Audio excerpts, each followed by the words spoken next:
All right, the light is green, and we are back in as Polaris welcomes us back to yet another session of Control here on Sound Goblin Thursdays.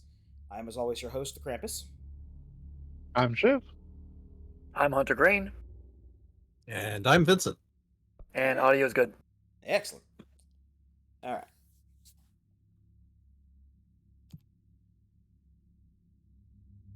So, if you'll remember last time, we had gotten through one of the AWE storage areas, and we're now going through the Eagle Falls one in order to clear both of them and make the way to the Bright Falls AWE research area. Actually, no, I think we completed with both of them. It's been a week. So before we get actually- too deep into it, has anyone heard the recent news about Control, Alan Wake, Yep. and Control 2? I Yep. did, yes. Remedy has partnered with Annapurna Interactive to not only work on Control 2 in an official capacity, but also to bring TV adaptations of Alan Wake and Control to screens. Yep. I hadn't heard that part. I heard about the partnership with Annapurna 2 for further Alan Wake content and Control 2. Yeah, it's us talking about adapting for TV or movies. Nice. Alan Wake and Control. This does make sense, as we've seen by everything we've seen in the Remedyverse up to this point.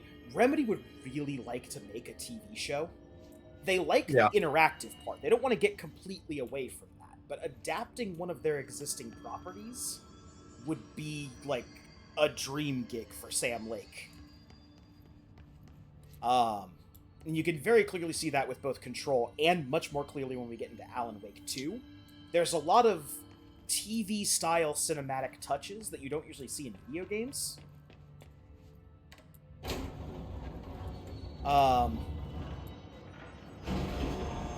But yeah, I'm excited. Like, Remedy so far has not put out anything that I could objectively dislike. At best, you could say that the TV parts of Quantum Break were meh. They were okay. I didn't want those, 40-minute stretches of time back after I viewed them. They were fine in the context of the game you were playing. Yes. I wouldn't have watched them just as a series on their own. No. Director, ma'am. But they weren't really designed for that either. Hartman just came through here. God, he was hideous. He tore the security door into the Bright Falls AWE site wide open. He was so ugly. Like, wow. I got a good look at him, and Christ, he does not look like he used to. The hiss must have messed him up or something. He looks like a bar rag that's been twisted by the world's strongest man. Or a monster from some 80s horror movie. You know, back when it was all practical effects? Ugh. Nasty. Did you say something? Remember, I can't hear you. Never mind, just go after Hartman. Oh, so disgusting. It's fairly fucking rude, but okay. He is kind of a rude man. Yeah. Okay. Before we do that, there is something I have been looking for. Trigger.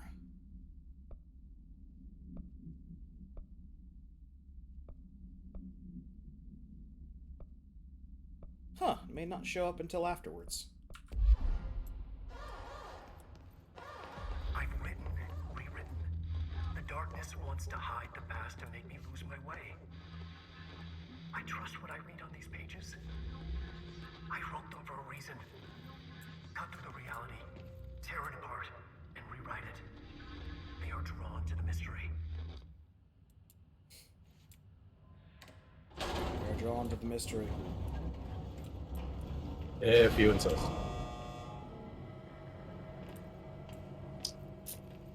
Yeah, so Alan's not having a spectacular time of it. Doc. Let's go take care of it.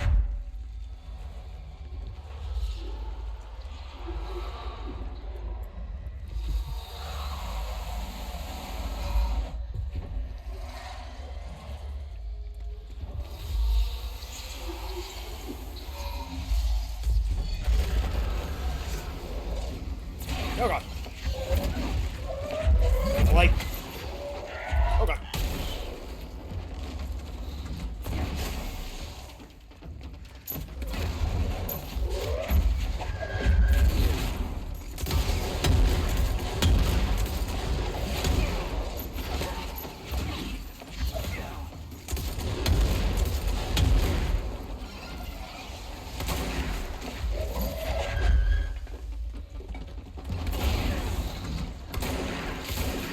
There. Rusty shotgun. Alright. As I was saying. So, Alan has not had a spectacular time since he forged his great plan to save his wife. As a reminder, his great plan to save his wife was, I'm going to get back to Cauldron Lake, I'm going to dive into Cauldron Lake, and I'm going to use the clicker on Dahlia Zane. And that will free my wife. And hopefully me. Flawless plan. Was that? Flawless plan. Yeah. Well, it half No. worked. There is one flaw with that plan. He didn't lick the mold first. That's true. They didn't have mold to lick, just regular mold, not, the super tasty mold. So, Alan's plan, we learned what Alan's plan was to get out of the darkness in the first DLC. Yeah. And that is, Alan's in the darkness now, he might as well just write a way out. Unfortunately, 2 DLC for Alan Wake, 1 spin-off game, American Nightmare, 1, and now going into the AWE DLC, that has not worked out well for him. Thank you for meeting with us again, Dr. Harmon. It's my pleasure, gentlemen. I hope the information I provided thus far has been of some small use. It's been invaluable, Doctor. Really, we have a much clearer picture of this event, thanks to your accounts. Well, I do consider myself a keen observer of... We did have one question, though. You Why are you mentioned such a in shitter? an earlier conversation that your patients displayed, and I'm paraphrasing here, unnatural abilities that you in fact encouraged during their time in your lodge. It'd be very helpful if you could fill us in on the details there.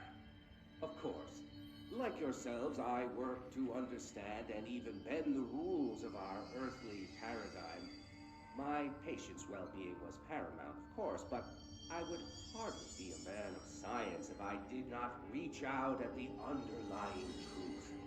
As I stated in my written proposal, I believe working alongside your organization could be greatly beneficial to both parties. Sharing notes, as they say. Thank you, Doctor. That's all we need to hear. Remy? Dr. Emil Hartman, you have been found in breach of codes 4, 8, and 74 of the Federal Bureau of Control Criminal Offense System. What? You can't do this? I am a well-connected man.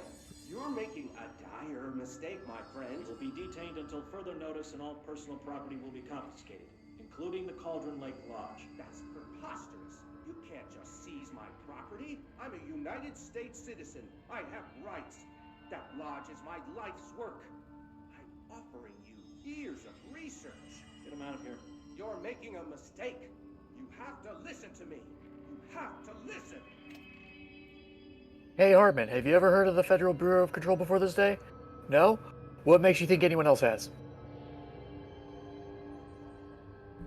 Dr. Hartman, the entire building we're in uses supernatural powers to hide us from people. Which is the only reason we actually have offices here. Yes. I still find that kind of sketchy. I'm sure it's fine. I've forgotten again. You at least have payroll offsite or something. Uzumaki. I know it. I forgot.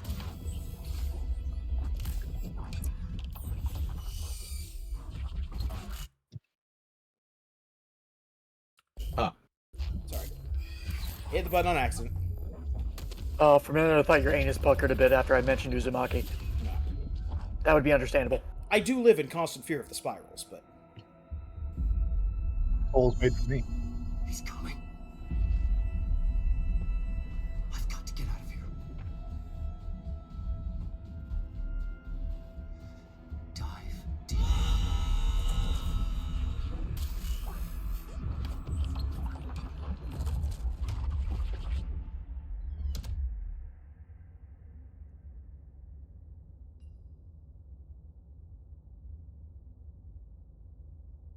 I'm gonna be perfectly honest, I really wish I had given a flashing Whatever warning is light going before we on started, with because Blake, I he had completely clearly forgotten about needs some help. schizophrenic camera. Yeah, I it's a choice. Yeah. I kind of half expected anyways for most of these or most of the Remedy games, quite frankly, to at some point or another go.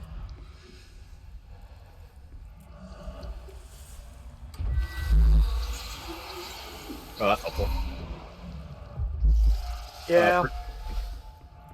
For it to go crazy with the camera and flashing at some point. Really wish it would tone down the bright flash whenever you banish the darkness. Can be a little painful.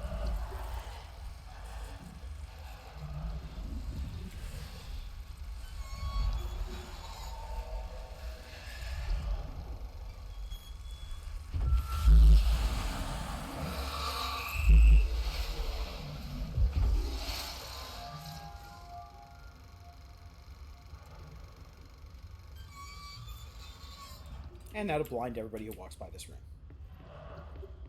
Imagine how much worse it would be if you were watching this on a VR headset.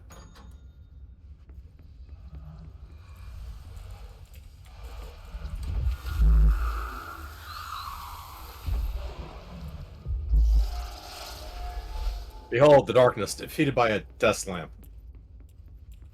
Light is light. Yep. Let's say. I mean, Barry's, Wake had to escape, right? His escape. Wake needed a hero. A hero needed a crisis. For the part in the story about the government agency, Wake needed something special. Something to convey an alien force mimicking human intelligence. I was about to say, Barry's, Christmas Lights yeah. vest was somewhat good, not stellar because it was weak lights on a Christmas light. But... Was effective enough.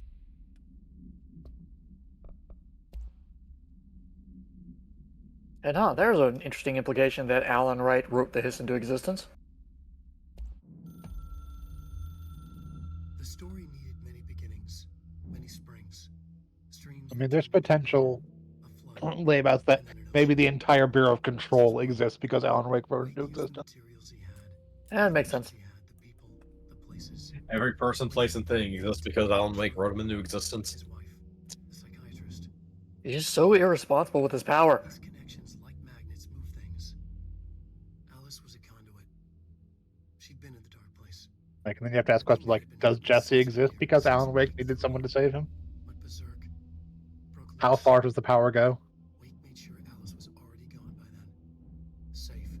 The more springs, the more the story I mean, became real. I can actually answer that. People believed. I mean, if it's something that's answered in this game, please don't. And hard work. Let that come Uh, up naturally. Had to go through the path of least resistance. Oh, no, it's a very simple answer. The power goes as far as the plot demands. Connection Oh, that's fair. Wake felt the pressure grow in his head, going mad. Wake had to escape. Right. His escape. He was already out. He wanted to make it true. Wake needed a hero. A hero needed a crisis. For the I part need a of the story hero. of the government agency, Wake needed something special, something to convey an alien force mimicking human intelligence. Something that can't be translated. Translated. Wake channeled Burroughs and Bowie. He cut up sentences and words. Orange peel. You are home. Insane. He put them in a shoebox. He pulled out the words. Wake created a Dadaist poem. He'd try anything once. Or had he tried this before?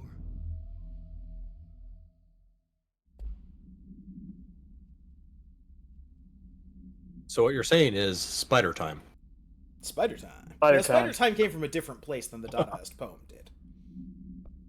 And I don't think we ever watched this one before. We'll take a second here while we're in the motel. And rewritten. Deconstructed, reconstructed. Experimented with different voices. Changed the style, changed myself. Forgotten the language, relearned the language. Have I been here before? Gone down this path before? The darkness wants to hide the past to make me lose my way. You must know where you've been to know where you're going. I trust what I read on these pages. I wrote them for a reason. My notes to myself. The only way to make progress, recap, then write more. The style then. Lose the fat. Make it clear. Ugly. Functional.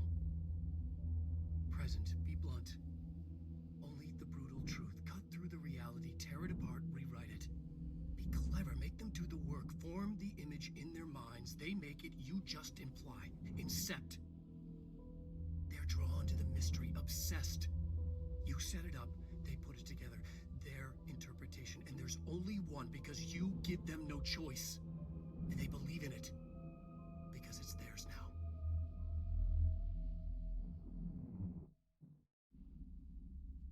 now. Okay, so we're going to briefly talk about that one.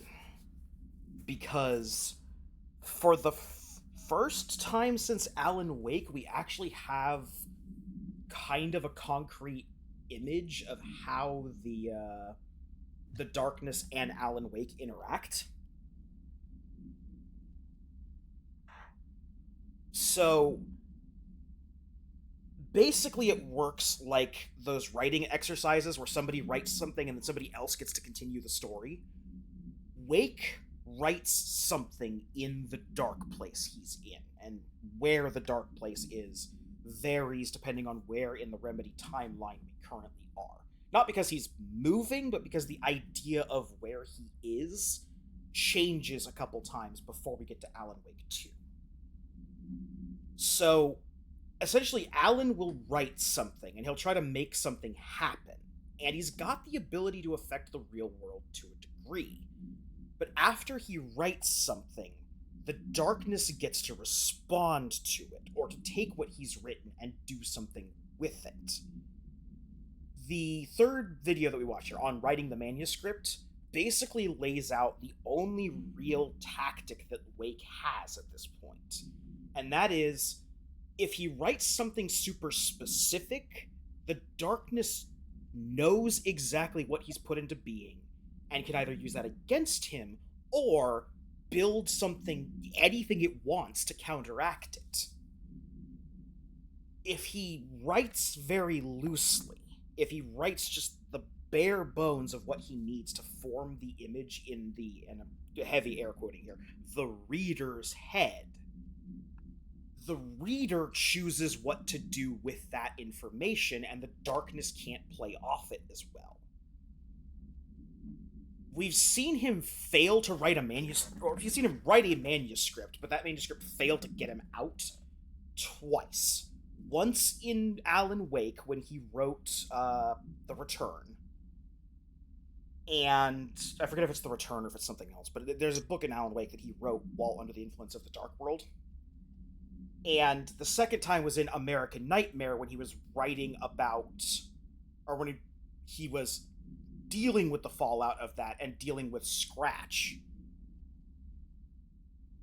who was a last-ditch effort by Thomas Zane to put something into the real world that Alan could modify, but fucked up because Scratch is out of his goddamn mind and murdering people, as we saw in all of the live-action cutscenes in American Nightmare.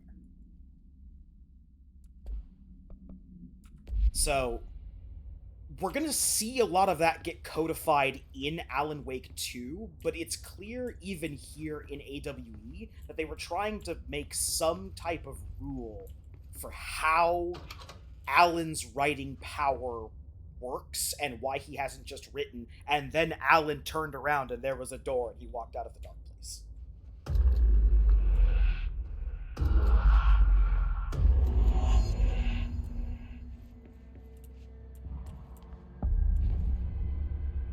Right falls off.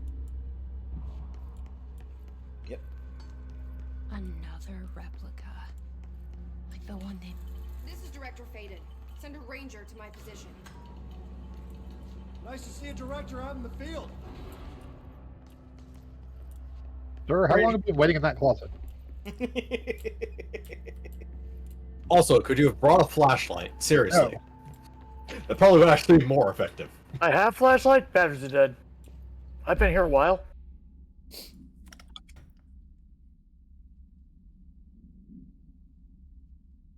Compiled by Derek Shaw and Carolyn Dempsey, Special Agents, by order of William Kirkland, Head of Investigations.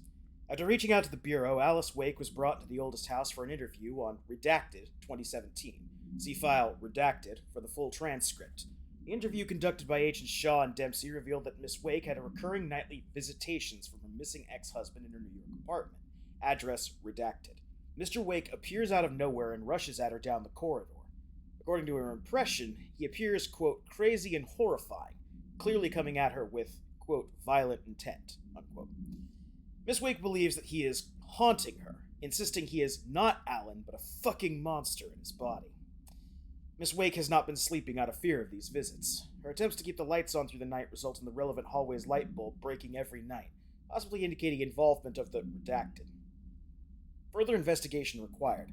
We propose installing monitoring equipment in the apartment. Copies of supply request form L-501-4 have been sent to Mr. Kirkland and administration for approval.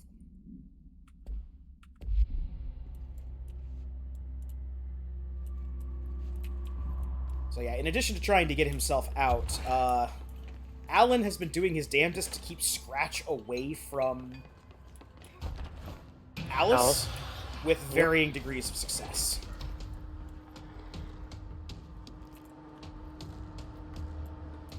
Alright. I mean, that's fair. Scratch is a little fucked up.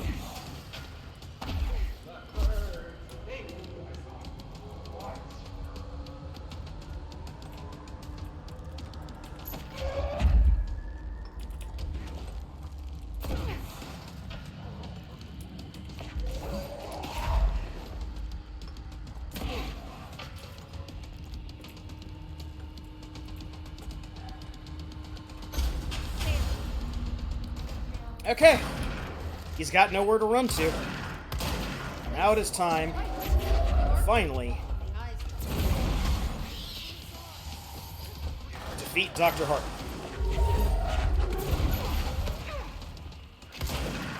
I'll be honest, Alan probably wrote this part and had a lot of fun doing it.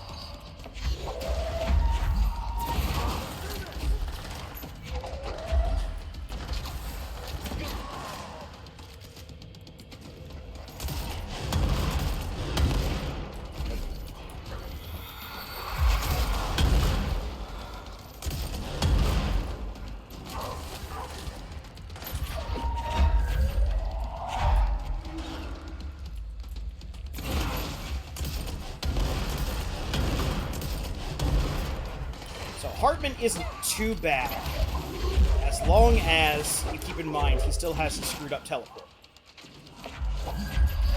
Look, he'll pick up.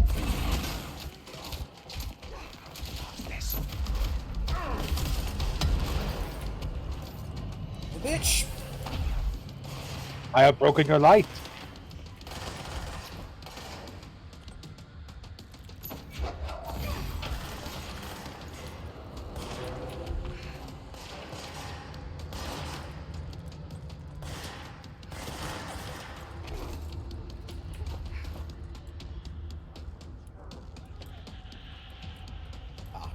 We may have miscalculated.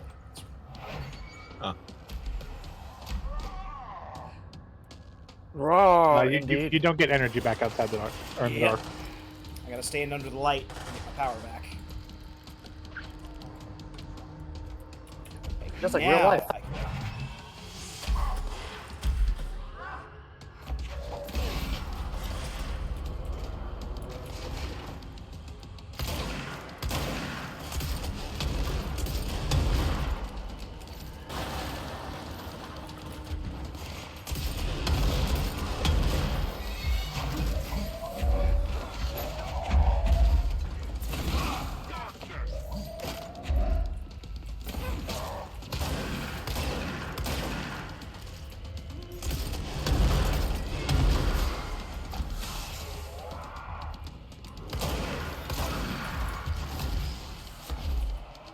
health.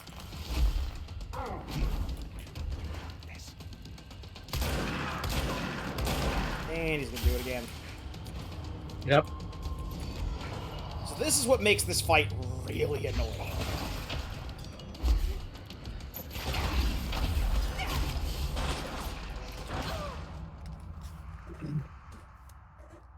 So, first phase of the fight, not a problem. You pelt him with enough objects, he goes down.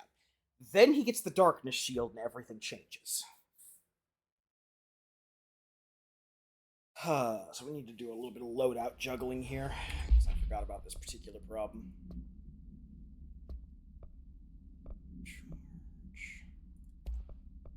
Projectile speed, do I have...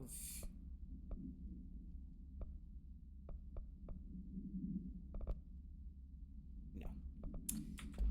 Alright, well, that's gonna make this not great. I'm looking for a mod that boosts damage to shields. But unfortunately, we don't have that.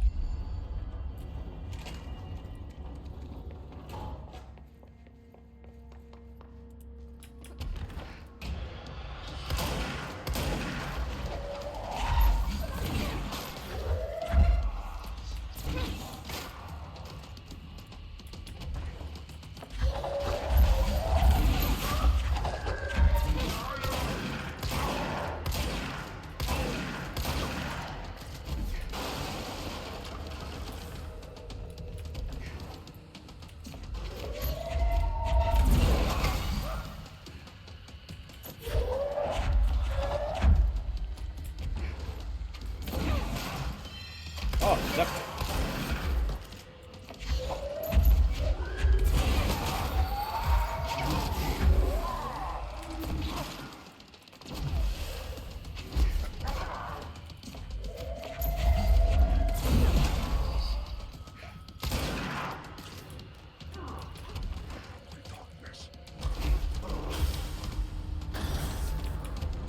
That's Xehanort? I heard someone talking about darkness. Honorable.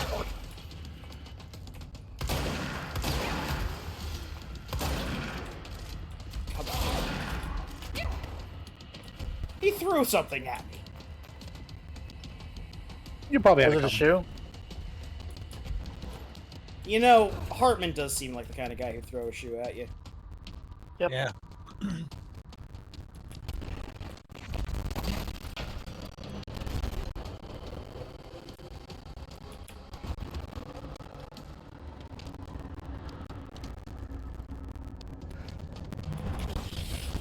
Oh, I heard that teleport noise. Okay. And now we just need to go full sicko on this guy.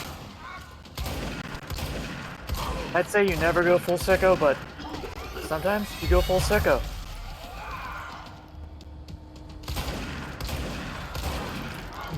I think Life has gone full sicko on him already. Oh, yeah. Well, life and the indomitable, unfathomable power of the Cauldron Lake. When he jumped I in was it... gonna say Kingdom Hearts. He's gonna do the slam again. Is he not gonna do the slam? Is he gonna make it? Nope. Okay, he's gonna do it now.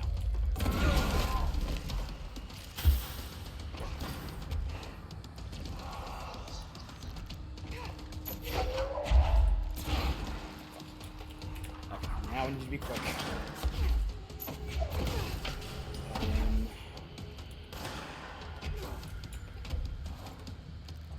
Slowly float over. Look that back up.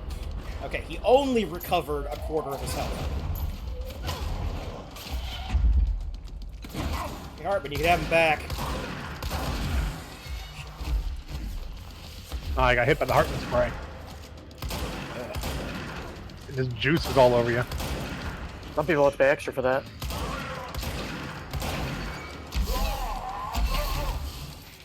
Ooh. Yeah. Stretched and...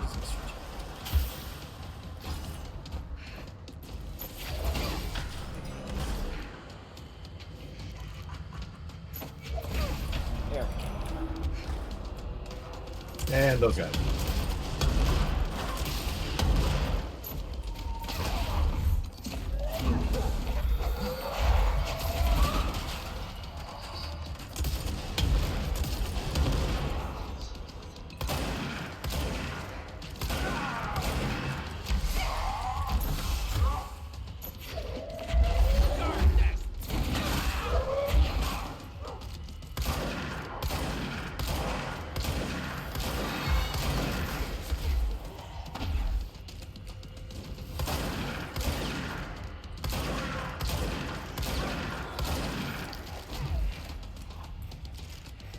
Grab ya.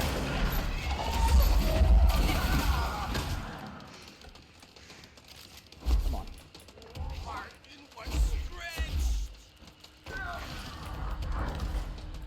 Close to me, please, close to me. I'll take it.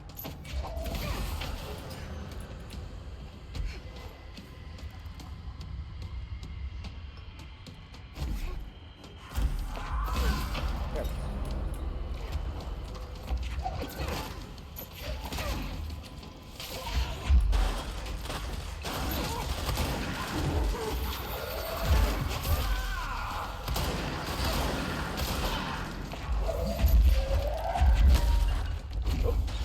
You know what? I'll take that one.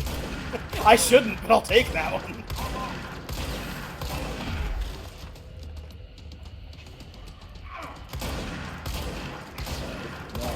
No. There is a window where you can hit him out of the Hungry Darkness thing. And stop him from doing it. It's just very hard to do. Hartman won't be a problem anymore, Langston. But investigations need someone to run it. Interested? I've seen what happens to sector heads, ma'am. No, thank you. Damn, can't get rid of Ma'am, that I'm easily. getting something on my terminal here, an AWE alert from Bright Falls, Washington. But it might be a glitch. The date's all wrong, a couple of years in the future. And we're in lockdown. There shouldn't be any incoming signals. Maybe it was active before we went into lockdown? Are there agents on site? Let me check. Agent Estevez is the field agent in charge of monitoring the site, so she should be there to let us know if the situation has been through any major changes recently.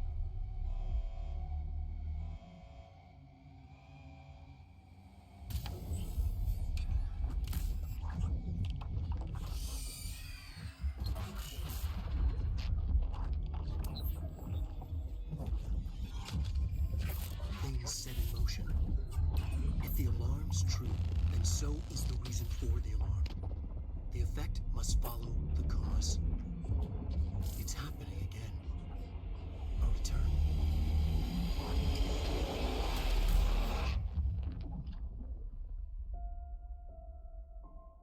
You have been warned.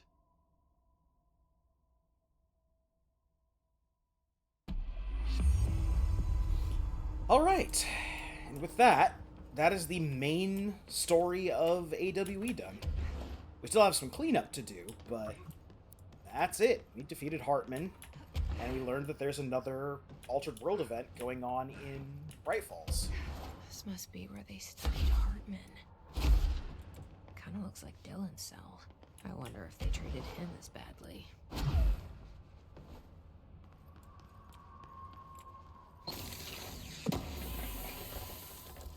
going to scour down for some goodies. And we're going to go looking for a particular altered item that I should have encountered by now.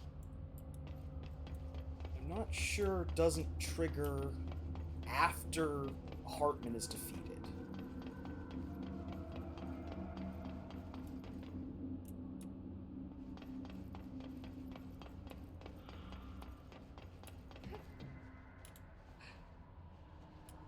We also missed a document down here.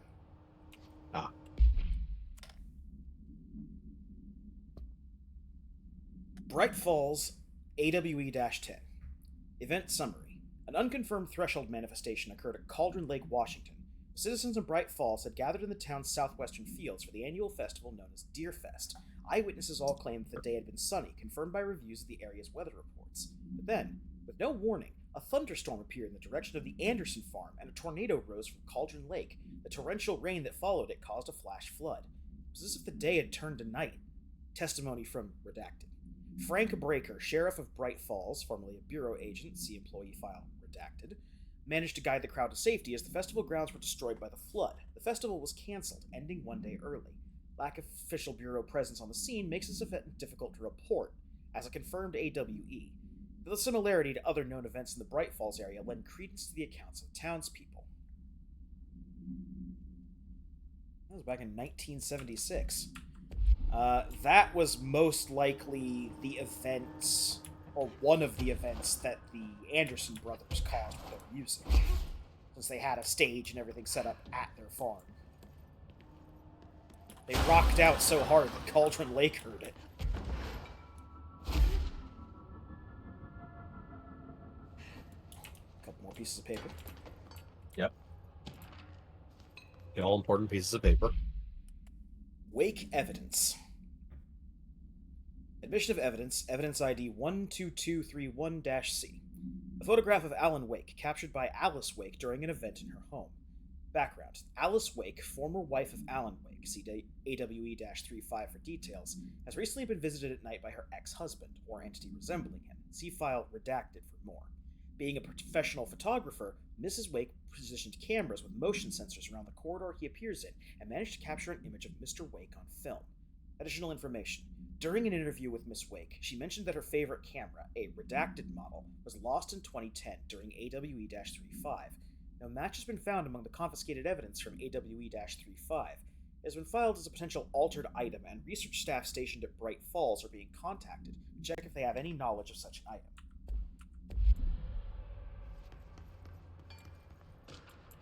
And the Wake photograph. Not gonna lie, when I first saw this in Control, it's reasonably spooky. Little. He does good, unbridled rage face.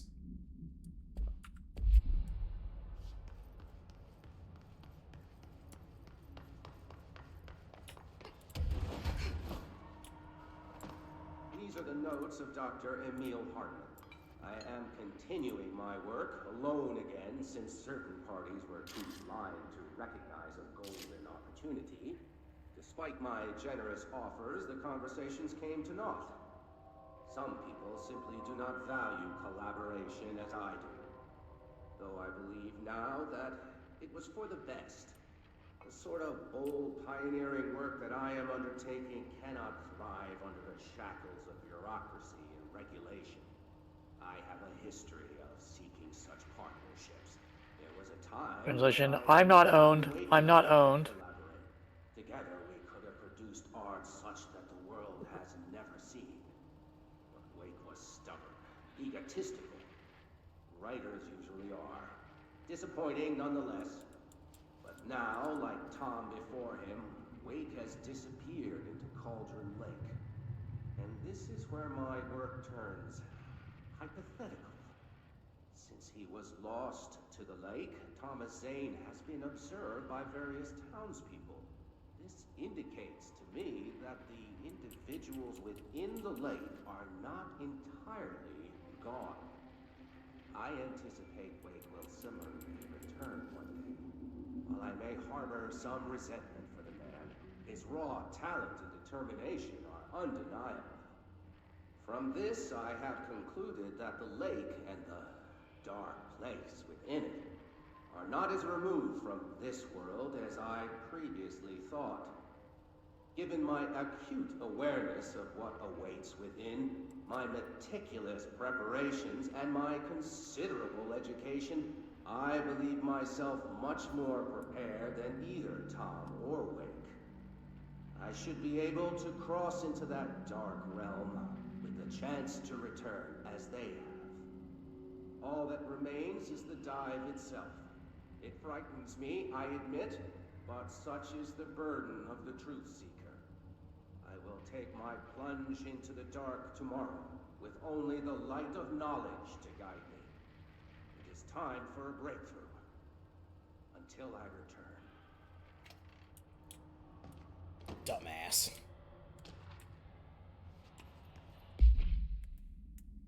Bright Falls 1976 supplement. On the day of the flooding, the rock band Old Gods of Asgard were rehearsing in a field outside the Anderson farm, the homestead of band members Odin and Tor Anderson. Both admitted to being in a heavy state of inebriation at the time, having spent days drinking their home-brewed moonshine while celebrating Deerfest. After the townspeople were evacuated from the flooded field, Sheriff Breaker was asked by Freya Anderson, daughter of Tor Anderson, to check on her father and uncle. Breaker drove to the Anderson farm and found the band members alive but in need of medical aid. Tor Anderson had been struck by lightning, and Odin Anderson had cut out his own right eye, a possible reference to Norse deities Redacted and Redacted. They claimed that they had fought and valiantly defeated a dark army of the Scratching Hag rising from Cauldron Lake. See AWE-Redacted of 1970, related to the suspected Redacted at Diver's Isle. While impossible to verify, these events are relevant to the recurring AWE at Bright Falls and the Cauldron Lake Redacted. Odin and Tor Anderson have been listed as persons of interest. We actually will get to hear another reference to Freya Anderson in Alan Wake 2. But we will know. Oh, come on!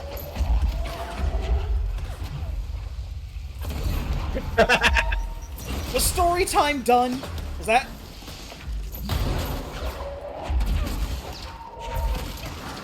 What? Give me that, you can't be trusted.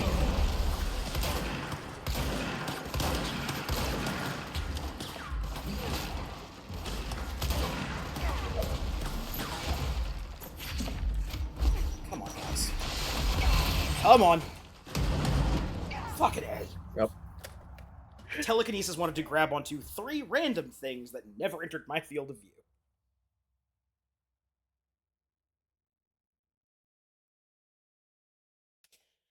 It's alright. We're done with the AWE room. The Bright Falls AWE room, anyway. Save over here. Thankfully, you don't have to go looking for your souls in this game. Yep. Now, then, we have to figure out where the thing I'm looking for is. If I had to hazard a guess, I would say it's over in the way.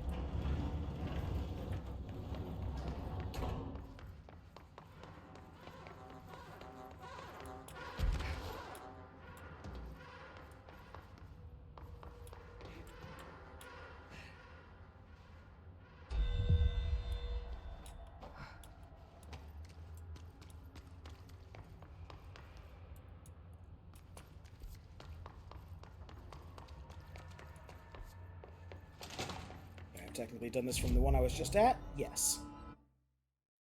Nothing further.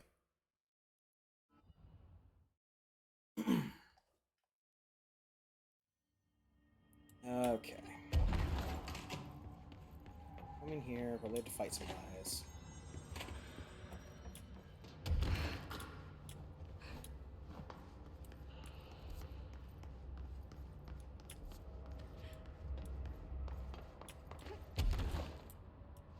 No? Alright. I'll take it.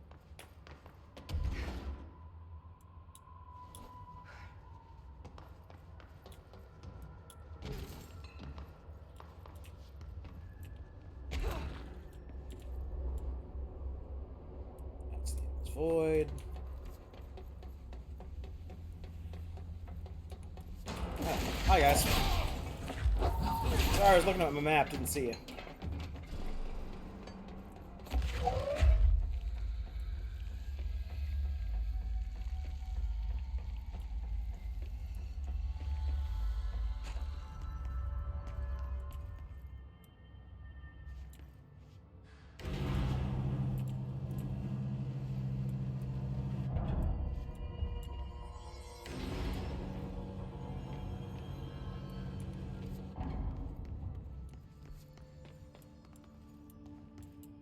No, this is just back there. Alright.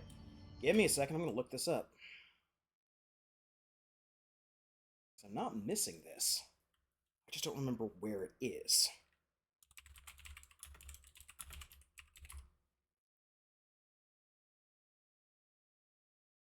I'll tell you where it isn't. Safe? I was going to say right in front of you, but we'd see it if it worked. Yeah. Also probably not safe.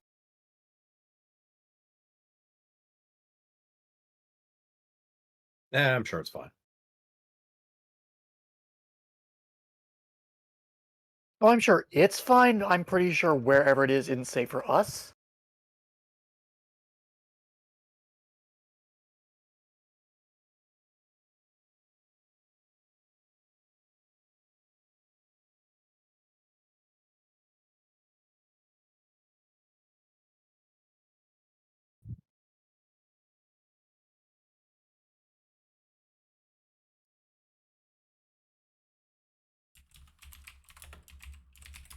Misremembering which one this is?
Oh, okay. I'm thinking of the wrong DLC.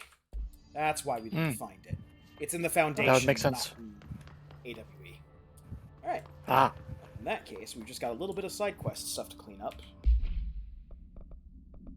Right then.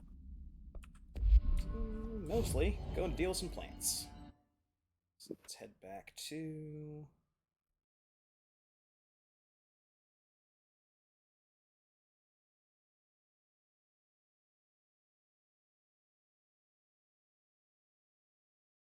There we go. Abandoned offices.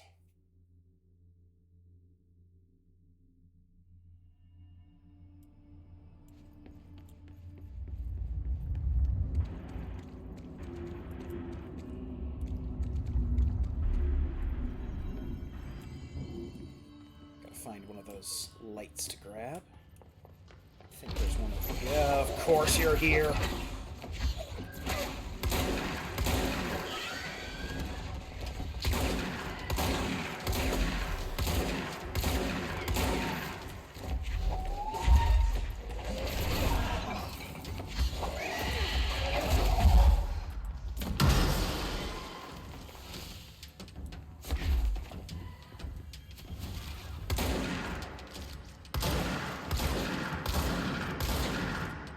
Oh, that is cute.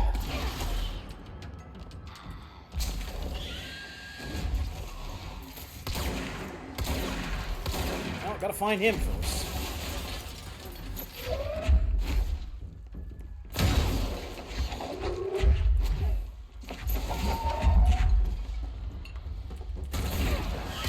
Shit!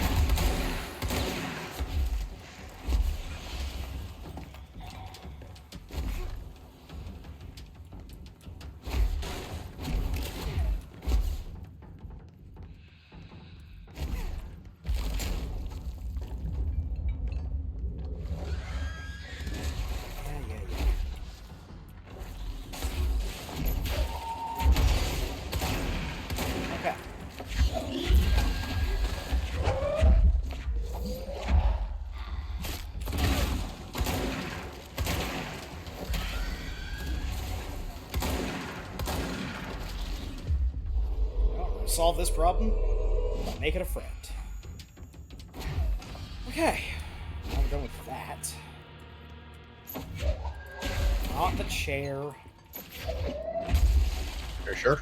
I'm sure. Not what they mean when they say take a seat.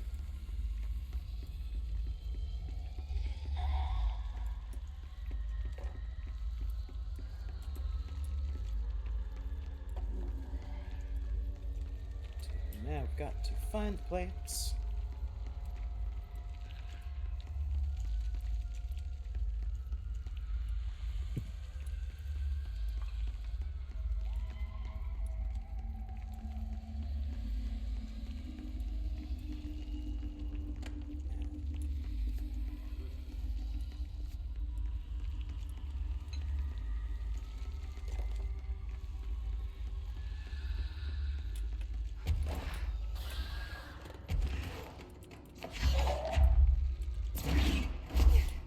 Not the speaker.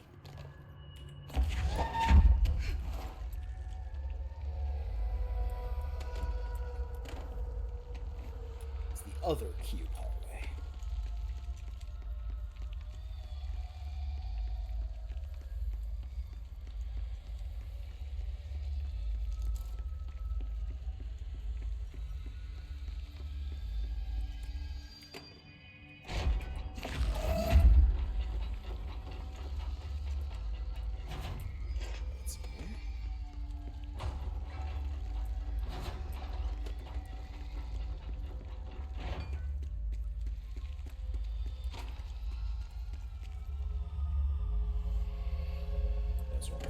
we're looking for.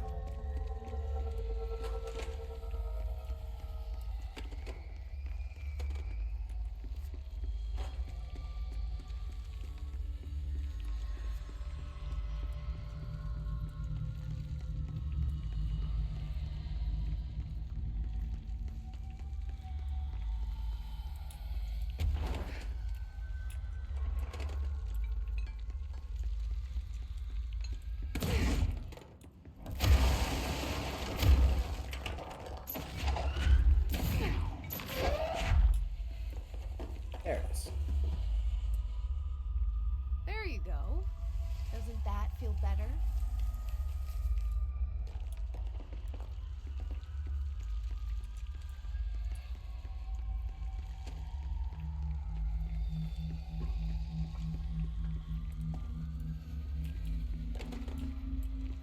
Find more plates.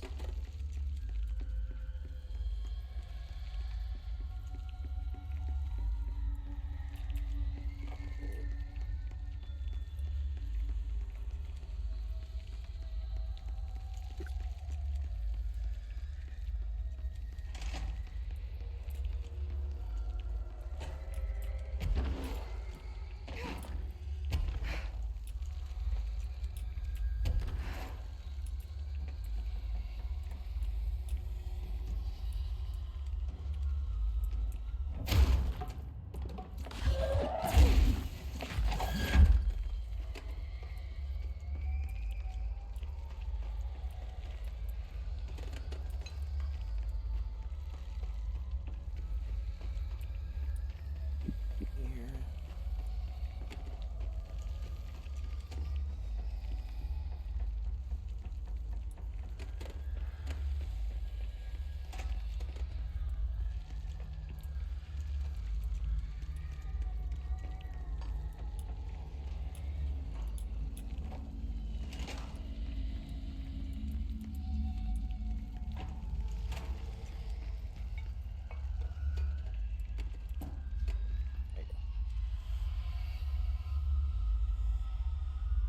Welcome back to the land of the living, little buddy.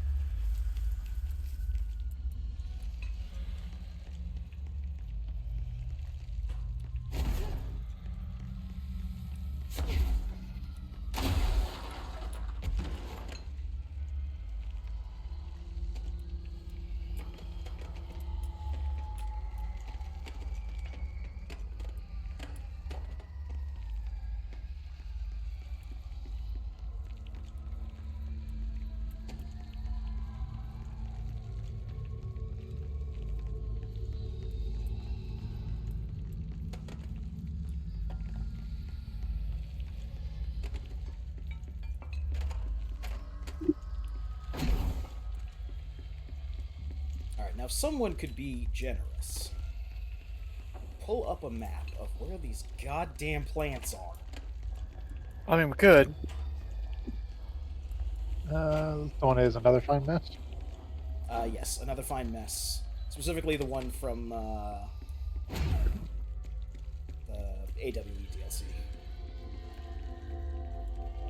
You're in the abandoned offices? Yes. Yep. I found the one behind the broken wall. And I found the one in the storage room.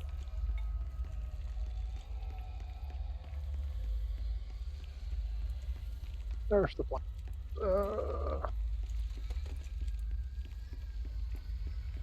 Abandoned office plant. So starting in the hallway leading to the service tunnel, go forward and left with the hallway through a single door. Pick up a light there and shine it to the left of the entrance to light up this plant. We've already done that one. Carry a light back with you towards the filing and processing. Take the first left. The plant is in the corner of the hallway right beside a fire extinguisher. There it is. If I was a snake, it would have bit me. How dare hide in plain sight. Alright. Okay. That's all the ones from And I have this up for the other zones as well. Yeah, so. yeah. Alright, so we're gonna head to Operations Corridor next.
found the one that was in the... God damn it, you waited until I said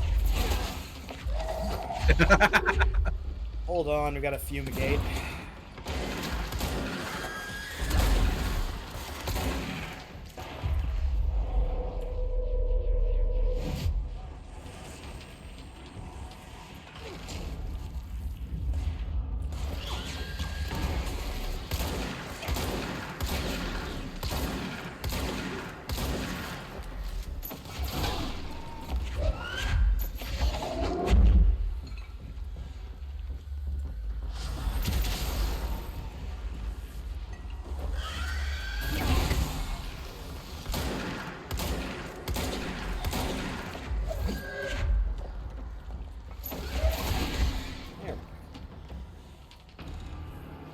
Alright, we good? We good? Alright, you be good.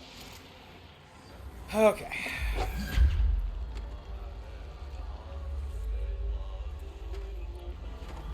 Sorry about the interruption, as you were saying, Shiv. Okay. Good. This one is the operations corridor. Yeah, the operations center. All right. Starting from the control point, pick up a light in the room and go through the doors ahead of you. Immediately turn around and shine light on the plant tucked away behind the right side of the door you come out of.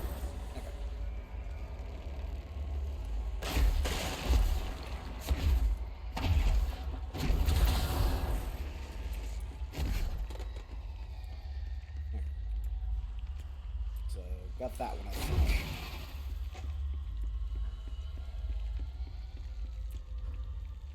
Yeah, you got the blocky geometry one. Yeah, here's the one they're talking about, right behind the doors we came out. Yep, that's one right behind the door.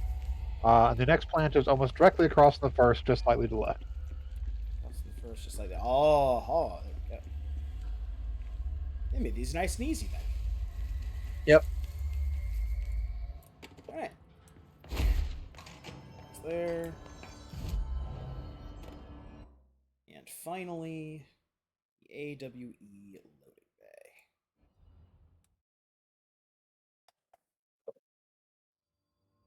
And this one, in the control room, go down to the bottom level with a light, find the first plant against the wall to the right side.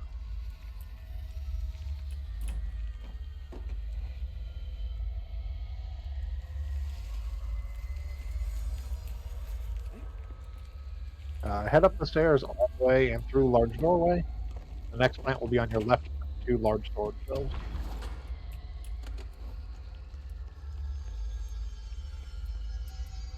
Up the stairs and through the large doorway. Yep, got it. And then last plant is all the way around on the other side of the room, down 1 level in a dark corridor on a catwalk. Follow the back wall to the left if you're having trouble finding it.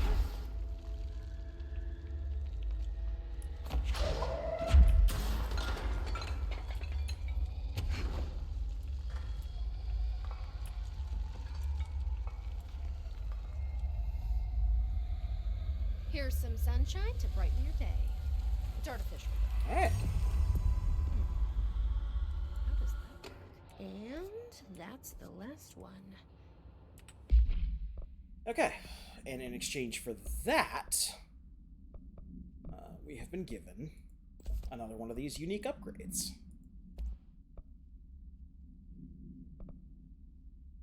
Exclusive to Pierce. Here.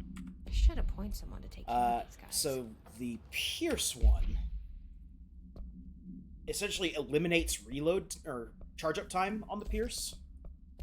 So whereas before this was a thing with like a charge up. Supervisor of houseplant well-being. Now we just shoot it. Yep. Nice.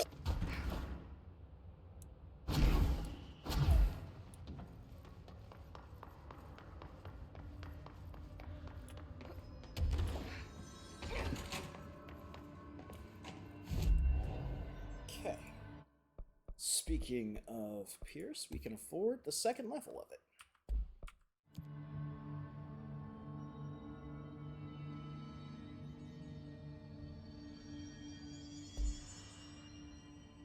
Although that being said, I believe that even if we threw a damage upgrade in here,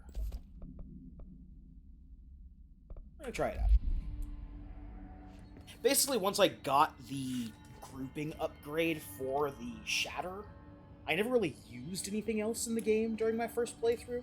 We're gonna see if the Pierce is a little stronger. Especially now that we can use it just like a quick shot railgun.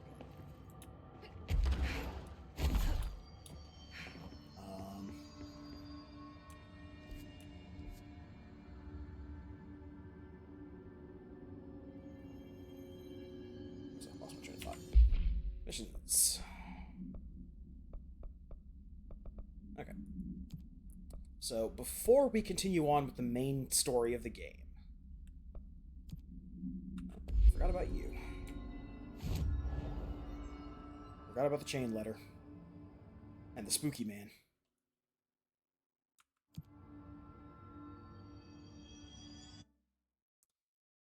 It's always something.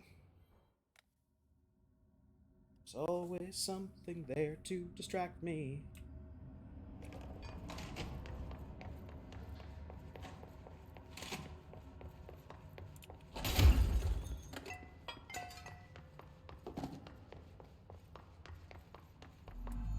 Okay, photocopier. Can we speed it up?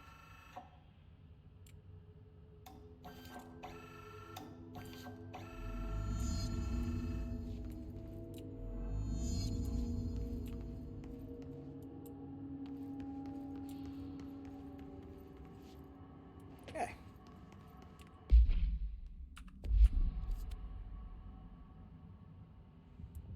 Now we just need to mail this letter 3 times.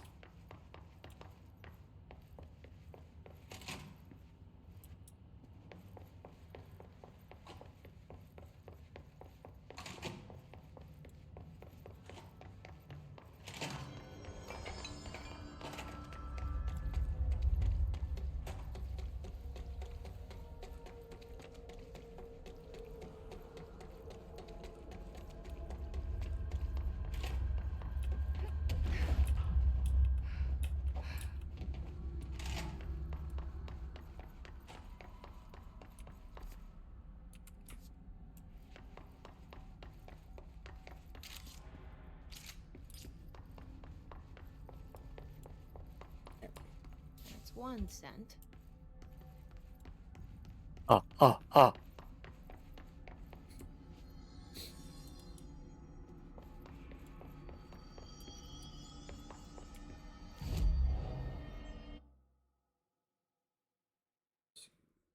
Yep.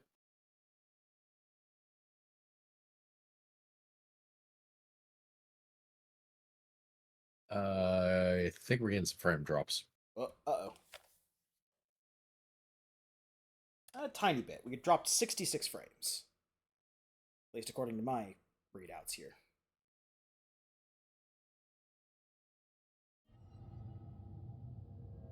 Should still be good. Yeah, I didn't notice any problems with the side stream.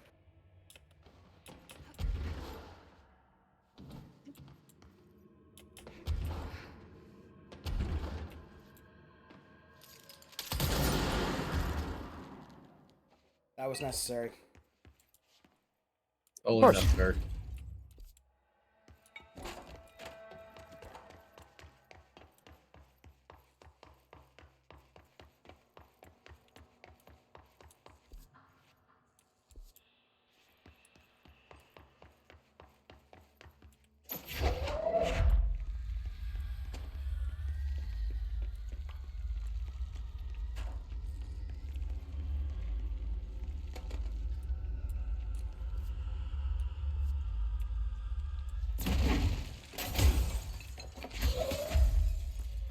Oh, there's the mail tubes.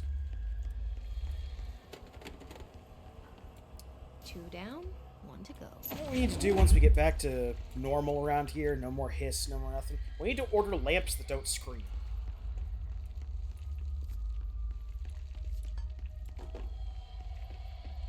Rector, what are you talking about? The lamps don't scream. Are you hearing screaming? Alright, you know what? Hallucinations are not a thing that it should be surprising to anyone around here. If I say I hear screaming and nobody else hears screaming, that doesn't mean I'm crazy. Director, you want to know what helps solve this problem for you? Don't say mold. You say mold, I'm putting you back in the box. I guess I'm going back in the box. You lick that delicious mold, you won't hear the screaming.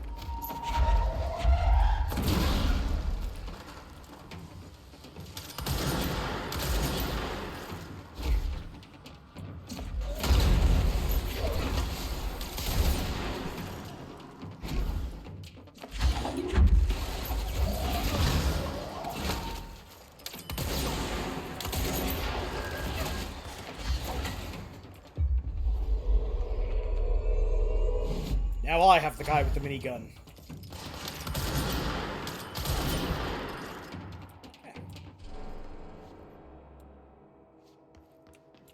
Solving the problem.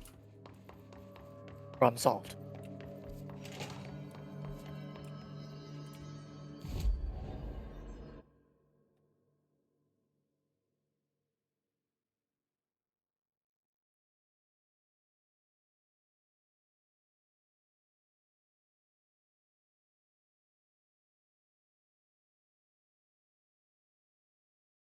I wish you could just click on one of the icons over here to... Yeah.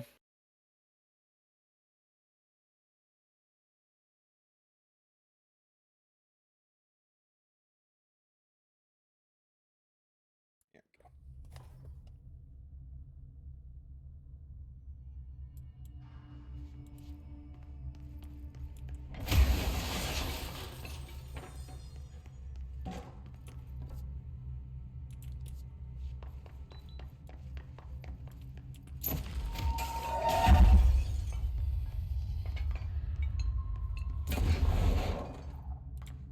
And that's 3. That should take care of any bad karma or whatever. But how did that first letter get in here? I wonder if I could track it to the source. Just a prank, bro.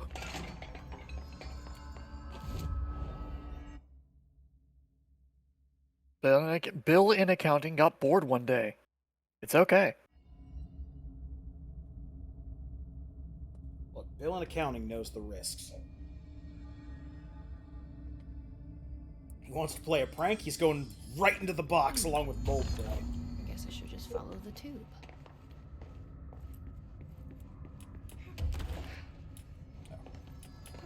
Do I have to share the mold with him? So you're the one sending out spam mail.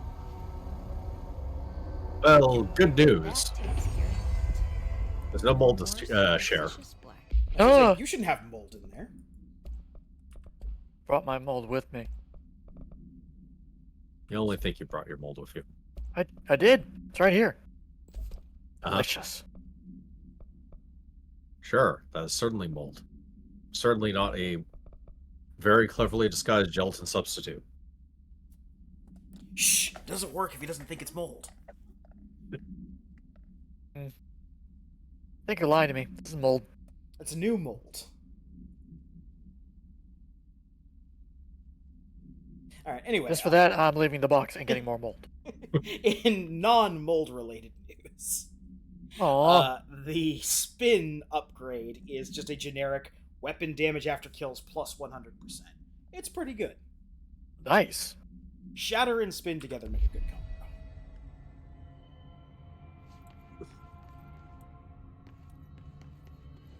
Okay, chain letter is done.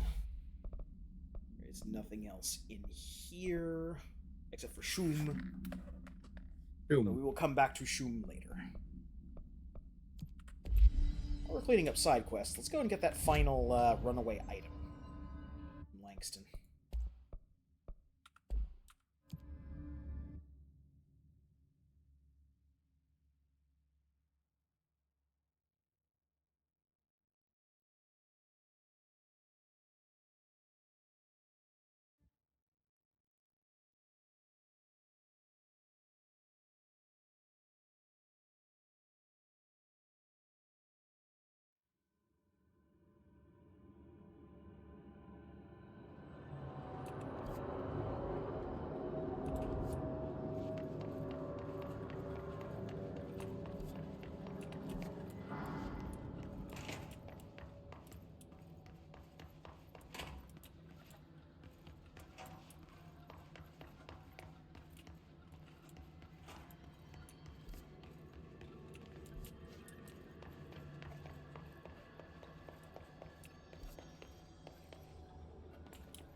Very well then, you have forced my hand, Japanese paper lantern.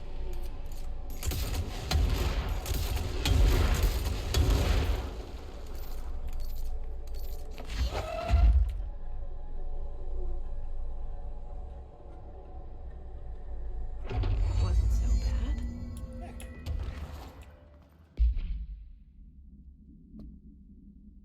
Paper lantern procedures. This item should be kept in a locked containment cell. Any prolonged observation of the item should be avoided.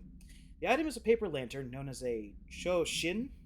I'm probably mispronouncing that.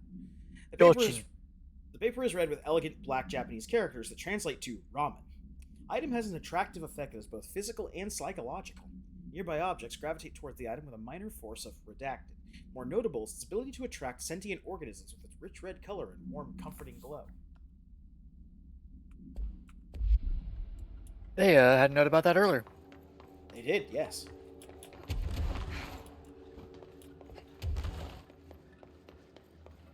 Alright.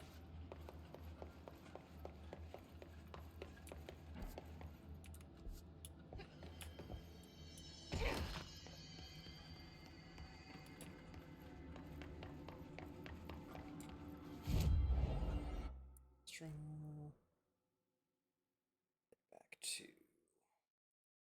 Panopticon and get our reward from Langston. And then we get to go on a field trip. Everybody likes field trips. Get to go to exciting new places. Note, excitement not guaranteed. Last time you said that we went to the paper factory. How do I get Paper is exciting. I found all those missing altered items. all of them? Wow, you have a gift, ma'am. But those weren't all of the altered items missing from the Panopticon. The How haste dare you. must be making them restless. We've had several more containment breaches. How many of these things did he lose? How many? Just a couple. Should be no problem for you. I really appreciate your help. Really. Just super. I'm not sharing my mold with him. Do you often see people with abilities like mine? We have some paranaturally inclined agents at the Bureau. Nothing as impressive as you, though. Of course, we did have your brother here. He got a special cell up top. Darling put his own people in charge. Like I couldn't be trusted. I couldn't even get into the room. In my own Panopticon. Oh, I tell you, the way that Darling runs things, there ought to be an investigation. Anyway, what were we talking about? Don't worry about it. There was an investigation. Darling used executive power to shut it down, thus making it worthless. Do you know anything about an object of power called the slide projector? Doesn't ring a bell, but Trench's chosen few never tell me anything. Not that I'm complaining. The inner circle works non-stop. I'm pretty sure Darling sleeps under his desk. No, thank you. I have a cat to feed. I hope Langston's got a pet sitter. He does have a pet sitter. He's talked about her nonstop. Yep, he had to remind himself that he needs to pay her back for the food. Out in the field. The AWEs are just altered items doing their thing. The Bureau goes in, locks everything down, and then they bring me back some clock or a gumball machine that made the town blind or something. Just like an ordinary, with the slide projector.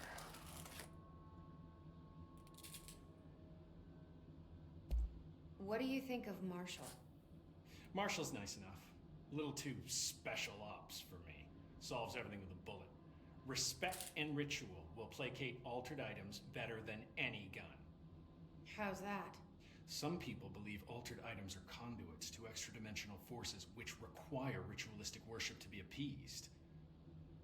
It's just a theory I heard. I don't know much about it.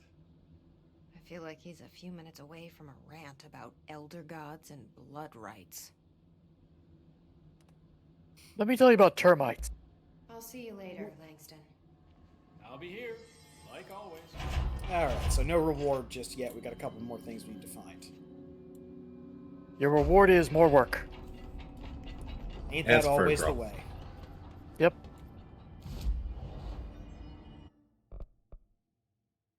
But we do get more health. More energy. No, more health. Oh, you people and your health. Wait, are we picking Vigor? Reset the run. All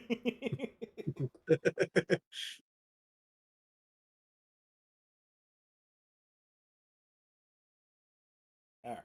So That reminds me, Vince, what was the name of that game that I kept making that joke in? Oh, Under Hero? Under Hero, okay. Yeah. I was trying to discuss it with someone the other day, and I'd completely forgotten the name of it. a game that we were pleasantly surprised by. Oh, God, yeah. The discussion was built around the idea of games that suddenly change perspective out of nowhere and do it... Well, the discussion was about games that did it poorly, and I'm like, a game that did it right, surprisingly. Because that last fight goes from a entirely 2D game to, here's 3D space. Yep. And did it very, very well.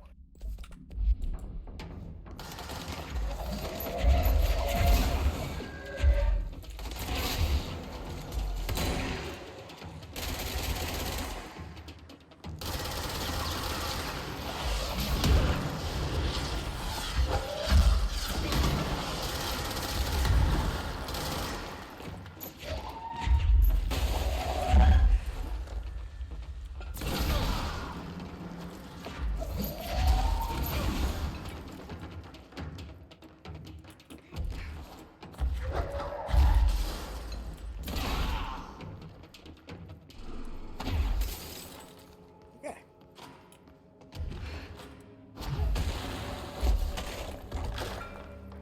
Take that, concrete. Too far.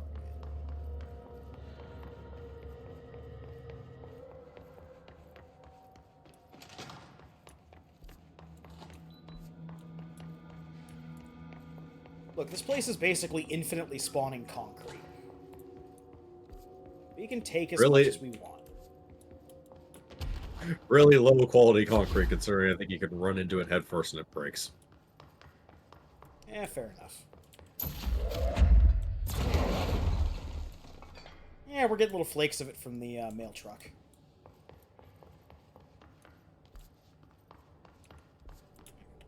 It's about on par with your average building in Shanghai.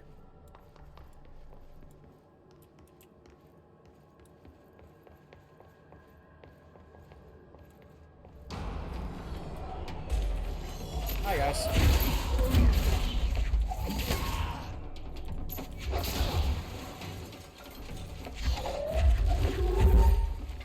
They sure do like spawning healers on you. Healers are a regular thing from this point forward. I mean, It seems like from the they moment they would start spawning, Good. from the moment they start spawning, they love to throw a healer back in a corner somewhere. Now that being It seems said, like... Oh, good. our telekinesis has crossed the threshold where, for regular guys like this, it doesn't matter if there's a healer. If you do lethal damage to them, they can't heal. I was gonna say, it does seem like how this game is balancing difficulty is by adding stuff like healers as a standard part of the encounter now. Bloom!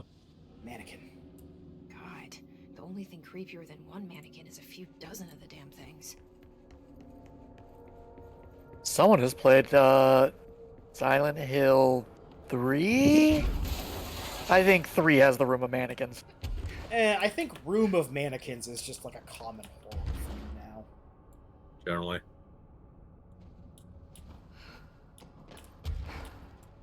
I mean, mannequins in general have kind of been a creepy thing since the invention of the mannequin. They're humanoid shapes that have blank faces. Yeah, very creepy, especially in dark. Or low light.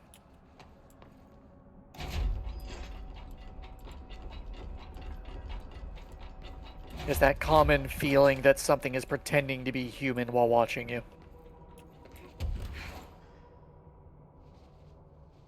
And if you believe in the Fae, yeah, no, that legit threat, okay. Okay.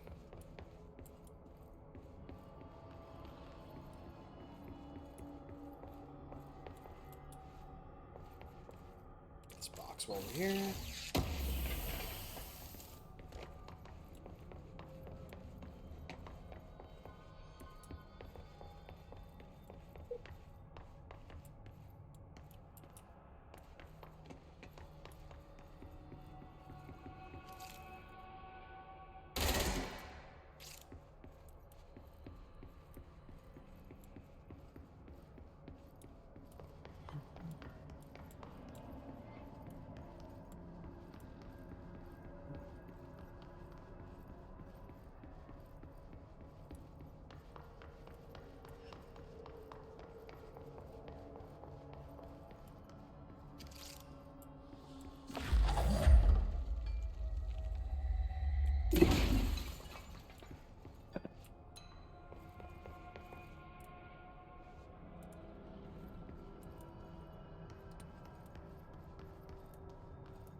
Yeah, they're all looking at me.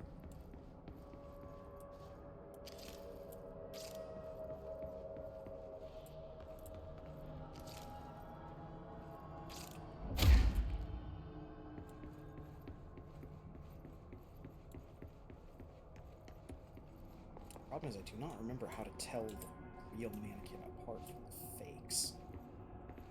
Shoot them all.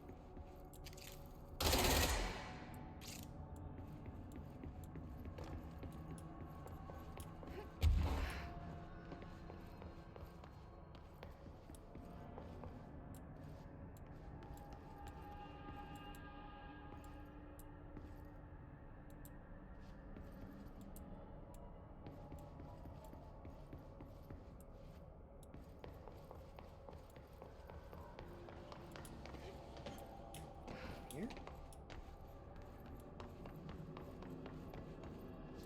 No, there are not. Immediately slam my head into the ceiling. Didn't do that.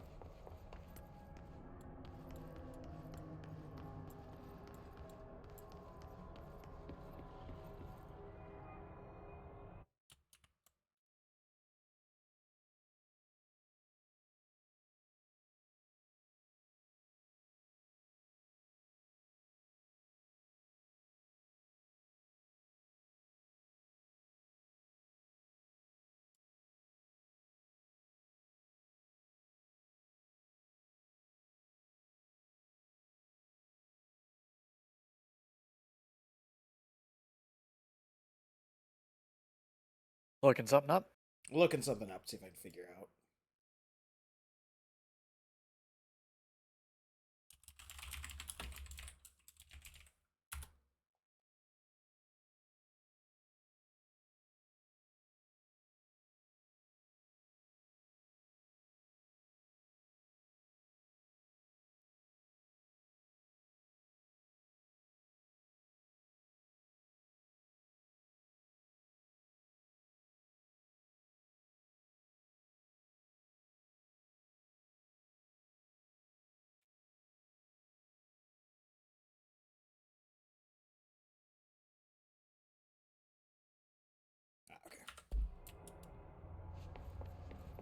Okay.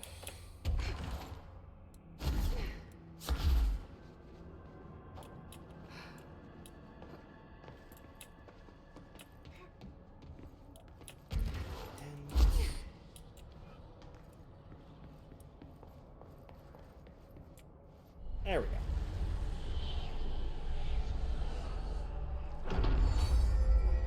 New bureau policy. No more mannequins. Good policy. Containment procedure. No known procedures for preventing the item's effect. Update 390. Lining the item cell with a newly discovered black rock has yielded positive results. Test with other altered items. A wire and fabric waist mannequin. Base and head are made of stained wood. The item duplicates. Trigger of this behavior is unknown. No correlation can be found in either the number of duplications that manifest during an episode or the duration for which they last before disappearing.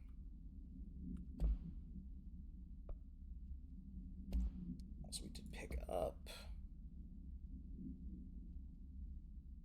Yeah, we picked this up back in the AWE DLC, but did not get a chance to read it because I got distracted by gunfire. Bright Falls, AWE-35. Alice Wake, Mr. Wake's wife, was found during the Bureau investigation. She was interviewed and evaluated. She showed signs of severe mental trauma in the form of redacted memory loss. She was later directed to treatment. It was concluded that she had been trapped in the threshold during its manifestation.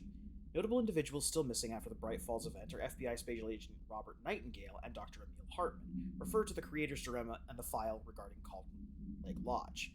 Bureau researchers believe that this event was the result of a forceful perception of subjective reality stemming from Mr. Wake, overlapping on our own. Wake has been flagged as a potential para-utilitarian. See Prime Candidate Program file for more details. In 2011, a book by Clay Stewart titled The Alan Wake Files was published by Roundabout Press, New York and Olympia. Agents interviewed Clay Stewart and suspected minor para-utilitarian sensitivity. He was placed under indefinite surveillance. A monitoring station was established at Cauldron Lake to alert the Bureau of any future activity.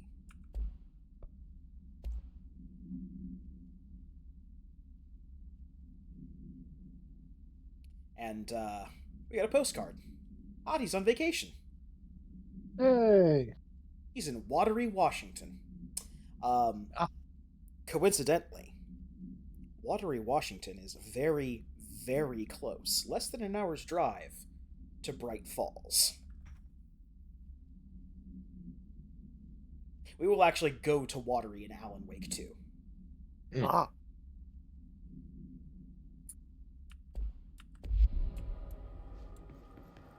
Ozzy also will be in Alan Wake 2. Oh. He's very popular. Very popular indeed. Almost as popular.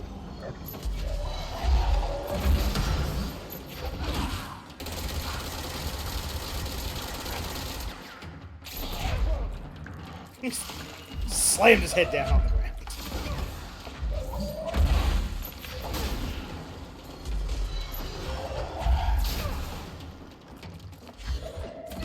Now, you will notice something. We're having significantly easier time with these guys than we were with guys in Alan Wake DLC. Enemies do have a level in this game, it just has not mattered since we've gotten telekinesis and our damage was S. But in the Alan Wake DLC and in the Foundation DLC,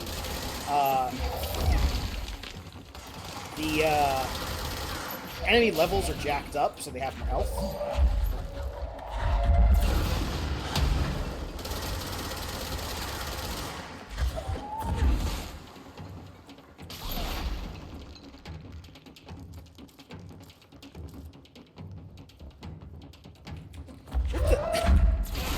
That man tried to kick us!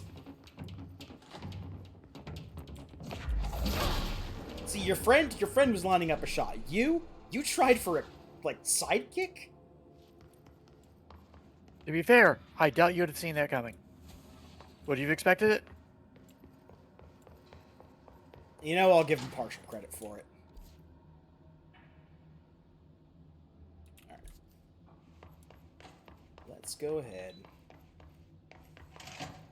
Finish up this other thing for Langston. So then we can get to the real highlight of tonight.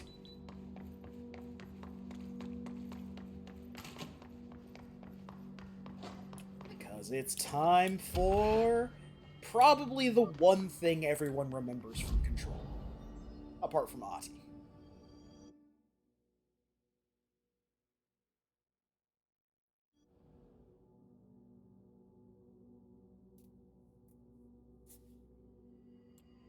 First,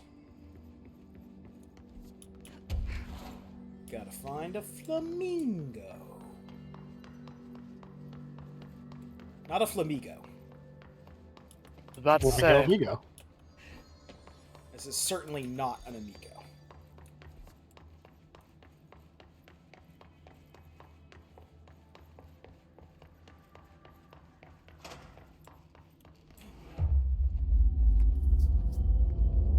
That's got to be an altered item.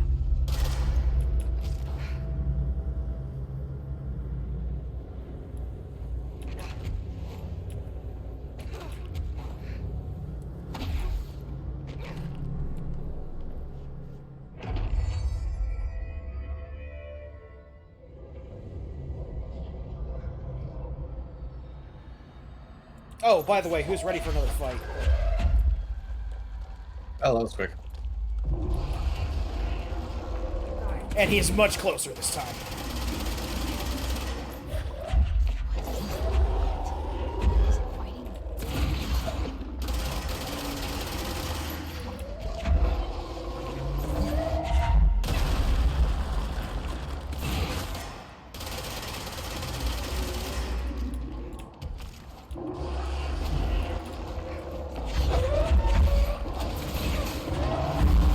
And we're done. Oh, that was quick. Max telekinesis, man. I don't think they were prepared for how powerful that I thing never did gets. like flamingos. Too pink. Because they eat a lot of shrimp.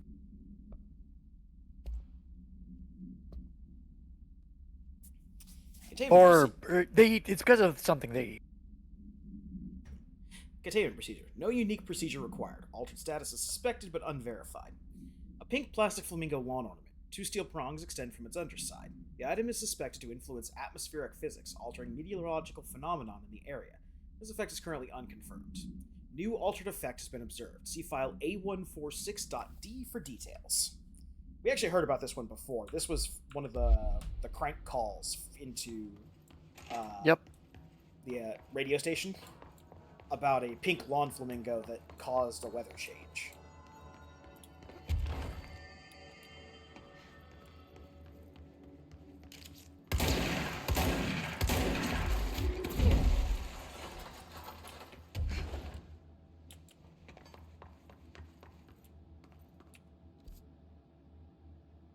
Oh, right. This is the entrance to the...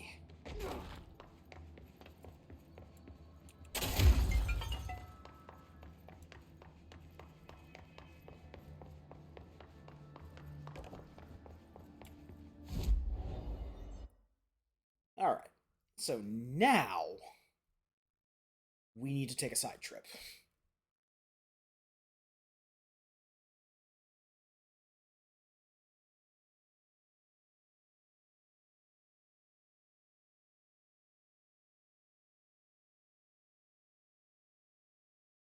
Now, where that side trip is to? I think it's in research here.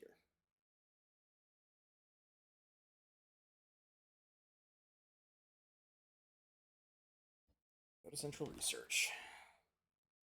Fight through Central Research, because it's always a fight through Central Research.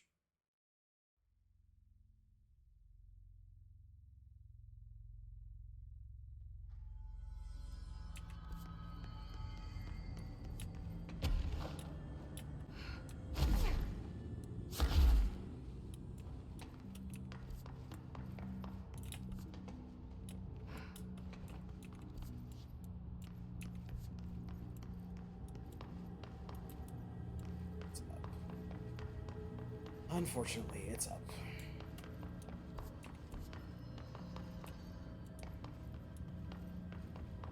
I see you glowing up there. I don't.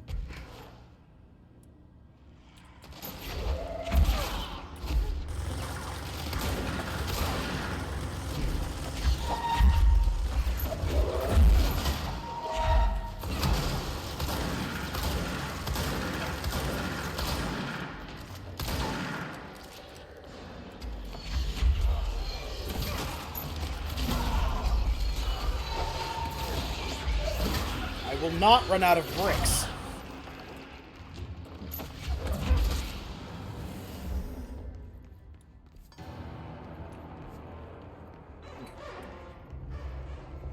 So we have largely avoided this room for right now, because there's no real reason... Once you know what's in here, there's no real reason to go into it.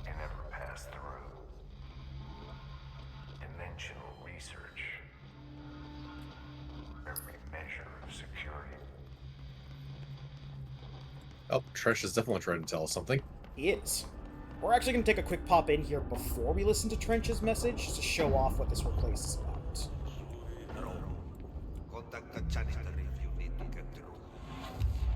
Also, we're hitting the warp in here, so we just warp straight back here. We need to find Ahti. So, this is the ashtray maze. And on its surface, it is just an infinitely shifting labyrinth of big-ass hotel. The catch is, right now, we just get moved into a small circle. We need some kind of way through the ashtray maze. And maybe...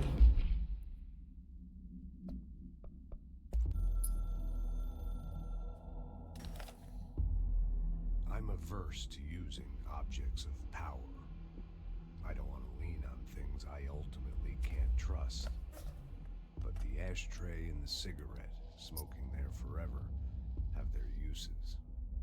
The ashtray maze they conjure is an impossibly changing labyrinth that no one but the binder, and those the binder invites, can ever pass through. The things we hid in dimensional research, the things Darling studies, the danger and the risk involved, call for every measure of security and protection I could bring to the table. The maze, hands down, is our strongest lock.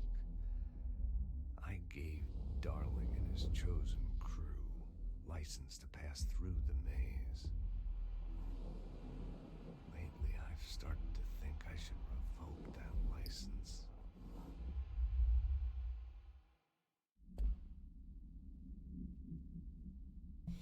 So, the reason I wanted to come here first, before we get the key, is because on a standard playthrough, you can come in here at any time. You can go through the doors, get into the ashtray maze, and you're like, oh, what's this place about?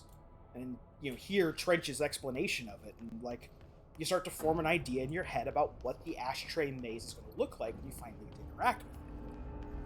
I guarantee you, unless you've seen something of Control before and have been spoiled as to what the ashtray maze is, I can almost guarantee you are not going to correctly guess what we do with the ashtray maze. Or what the solution for getting through the ashtray maze is going to be.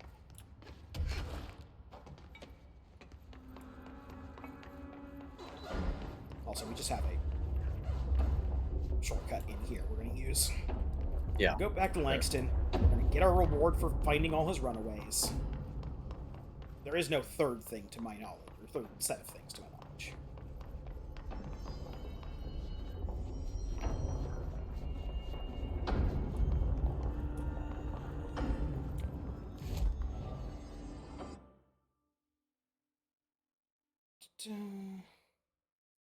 Panopticon.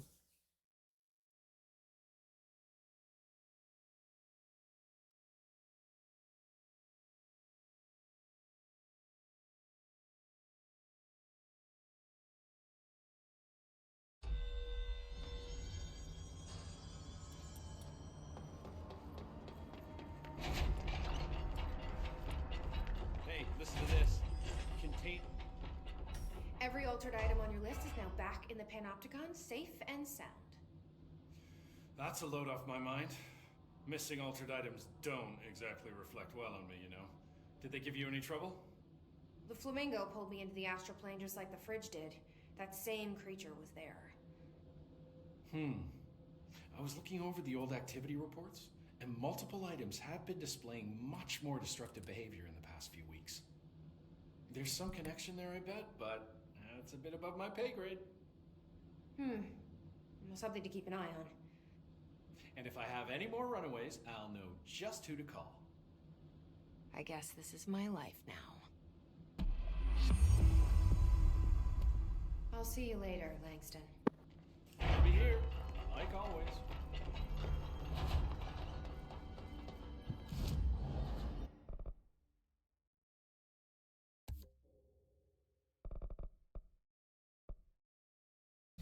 Alright, that's done. So now...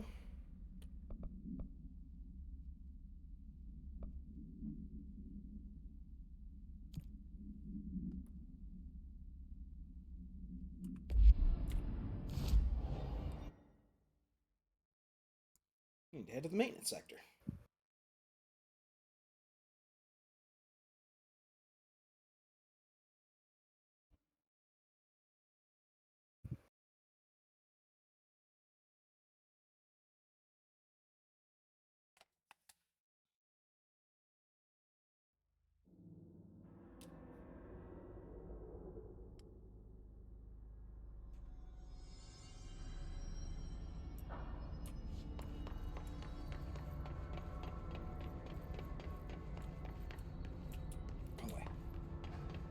Wrong way.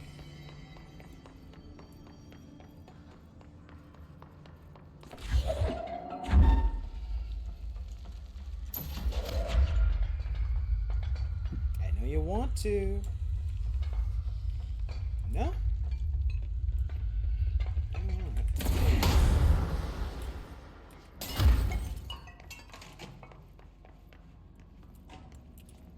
Wrong door. There's no Ahti. Where is he?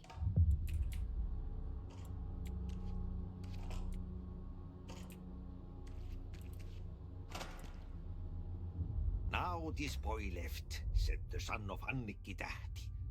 My assistant will keep work in the glove and the house standing. Lomille lomps, holiday humps.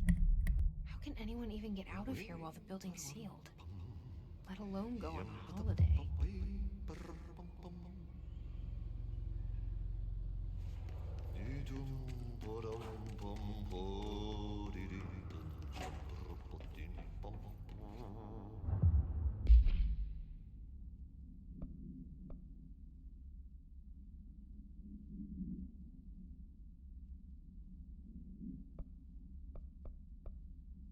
Yeah, so we've got a bunch of eradicate the mold stuff and clear the clog. We will do that another time. We were on a mission tonight.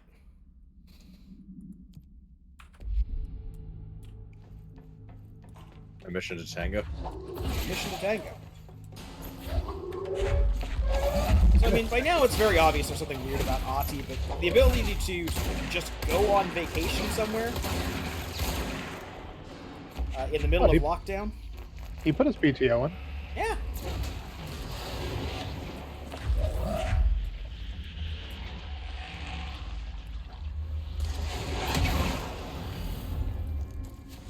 Mine's better. Yeah, Ahti gets his vacation or Saber's gonna rattle. He was very specific about, oh my.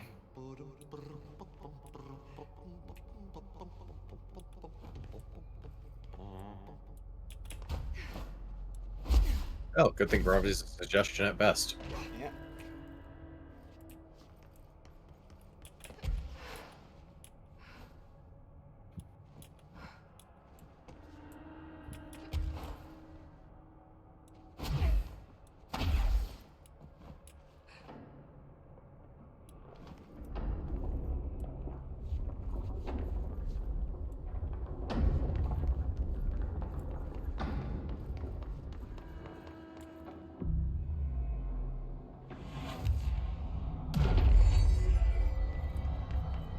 Control point. Make sure to actually touch that control point. Shit! What now?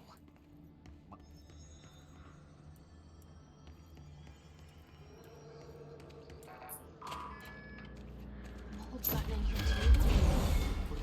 Alright. Let's get bleeding, she said, cocking her gun.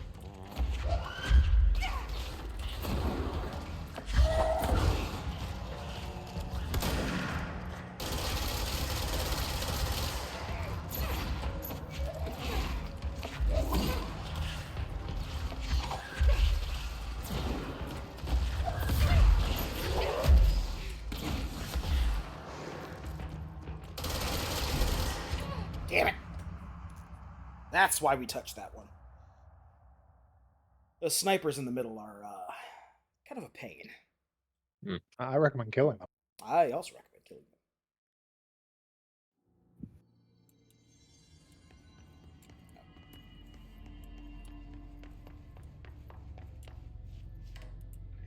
Radio doesn't work.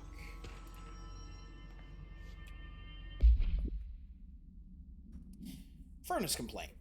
Regarding the furnace, why aren't we allowed to burn outdated paperwork in it? Seems like a waste of a perfectly good fire. I'm just trying to save you a few bucks and a lot of sweat. Usually people in suits appreciate that, right? What is the furnace even heating? Who's in charge of it anyway? It's always lit, but I never see anyone tending to it. And the noise it makes isn't a little, I don't know, off? I mean, I can't be the only one who hears that weird wheezing or whatever it is. Someone should take a look at that thing. Might be time for a replacement.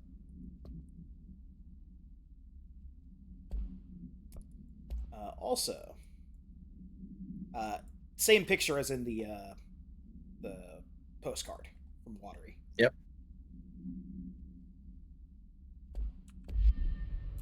And that picture was most assuredly not on the wall the first time we went there.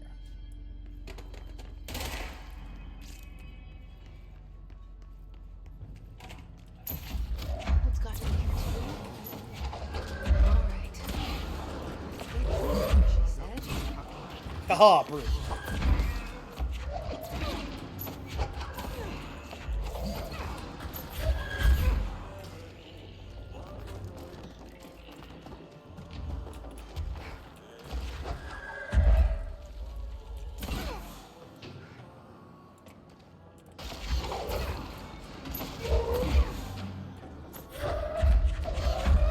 Oh god. How did you two get back there? They walked. Fair enough.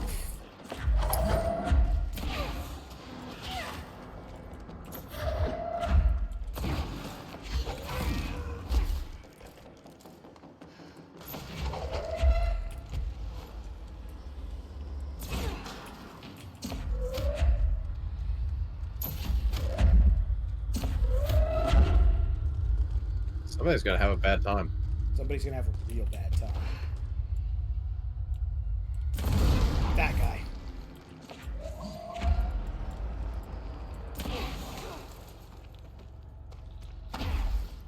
That guy's gonna have a real bad time.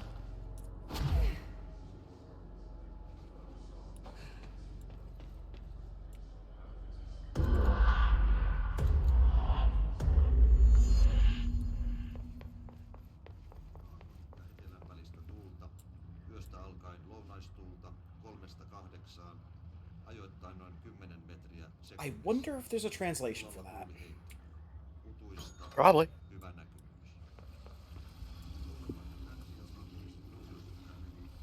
I can see you're busy. Yep. Välistä tuulta 5–12, ajoittain noin. So you wonder if there's a translation for the thing spoken there? Yeah. Yeah. It's almost certainly just Finnish, so. Well, probably. yeah. Like I don't doubt that it's, you know, him speaking something in Finnish. I just don't speak Finnish, so I don't know what he's saying. 10 metriä sekunnissa. Tuuli väliaikaisesti hyvä näkyvyys. Selkämeren pohjoisosa, merenkurkku ja perämeri suunnaltaan vaihtelevaa tuulta 3–6 metriä sekunnissa. Ja hyvä näkyvyys. Sää rannikkoasema tänään kello And that's the sound of the clog dying. 16 astetta. Tyyntä, tutua. Näkyvyys yli 20 kilometriä. Kalvoida I only clean up the bureau. It's not my job to clean up the motel. yli 20. Okay, so I have the translation of what's being said. Okay. Okay. Gulf of Finland, initially south wind breeze. From night to southwest, 3 to 8. Will be driven in about 10 meters per second. Wind gusts, good visibility. Oh, okay. Just a weather report. Yeah, he's literally talking about the weather report in Finland. Nice. Yli 20. Lista 16.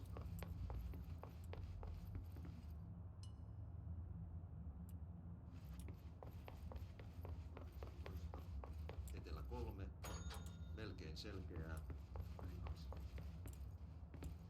Nyha 17, Kaakko 4, selkeää, yli 20.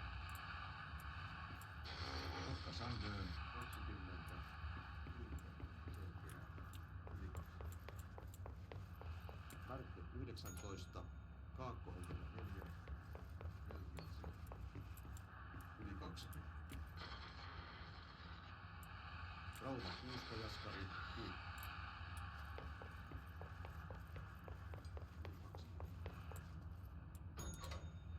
This might be a bug.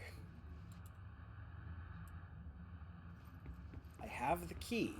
Poikipää 18, Vuoden 4. Right, forgot. This one's different. This one's the Yeah, janitor's closet. He's the janitor closet.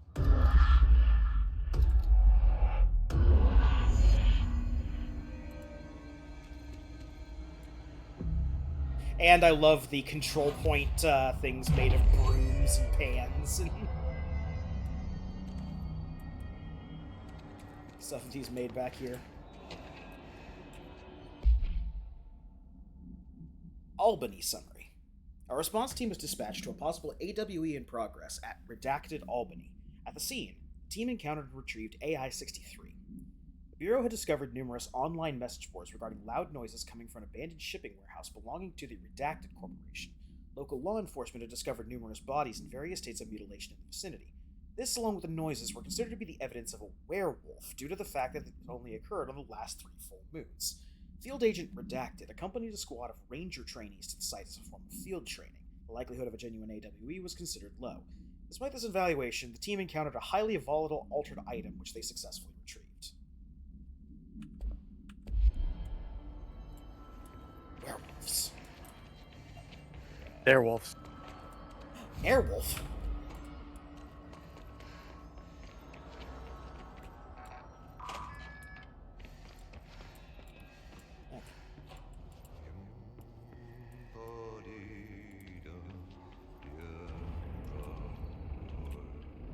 Yes, so now we're going to have to make a pilgrimage.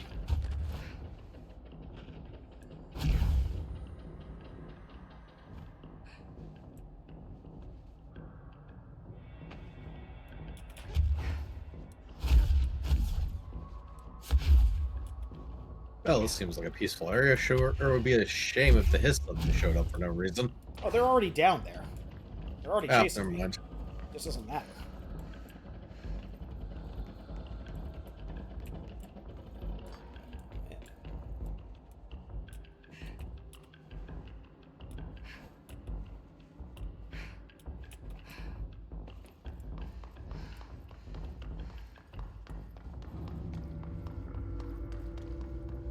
No, the Hiss are already here.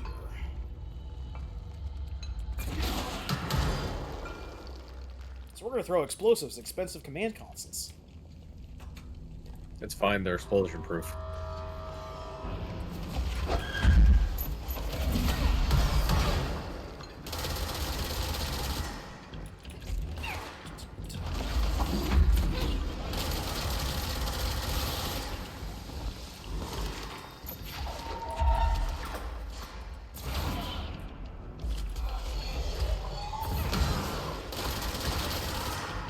So that first one was too confusing.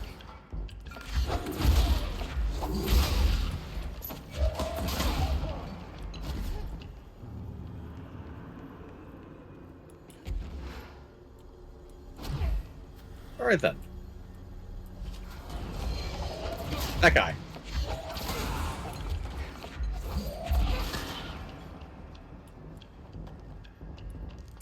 By the way, what we are waiting for is we are waiting for that cable car to come up here.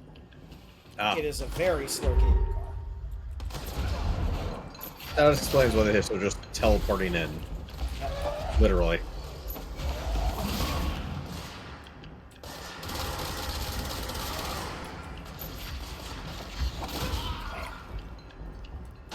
Ah. Oh, hold on. Mid-battle maintenance. As you do.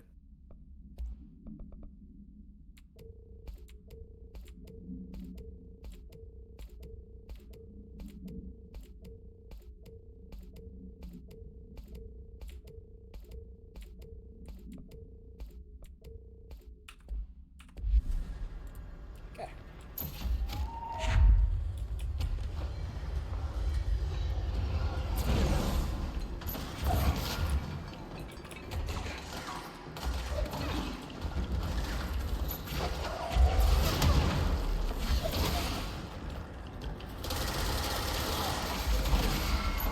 Haha! Counter!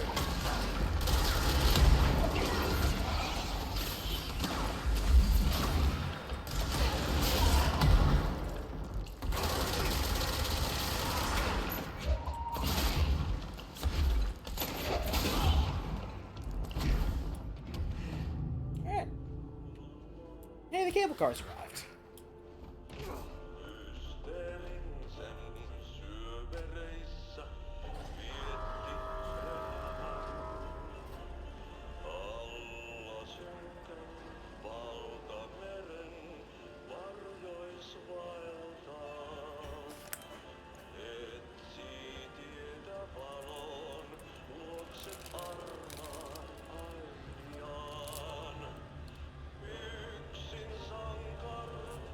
This takes a while.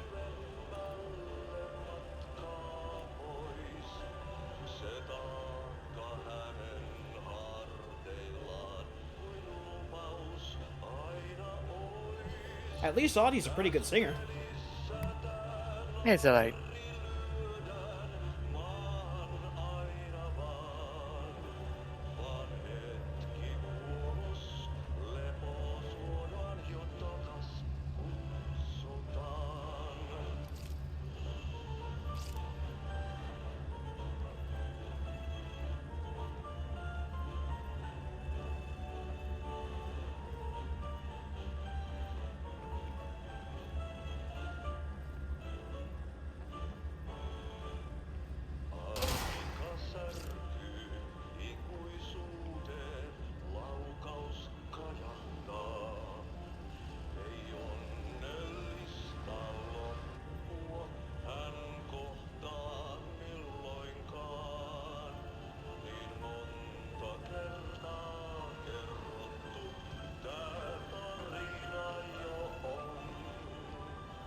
And we get a recording of the music for future listening. Something up ahead. Oh. Do you see it?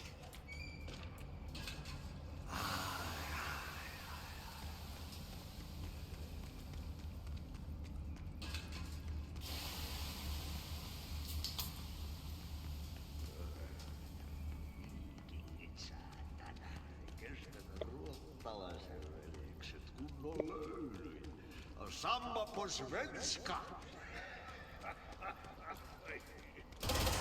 Hey, girl. For a fin. Holidays home.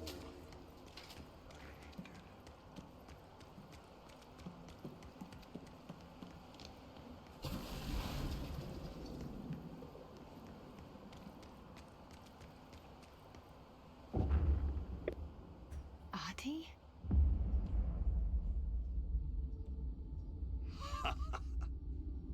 Did you miss me? Did you have peace in your song? Yes. No. Bark don't make a wound. You did good. Take my cassette player. You can borrow it. The song is a present from my friends to you. It will get you through the maze so you can do your job.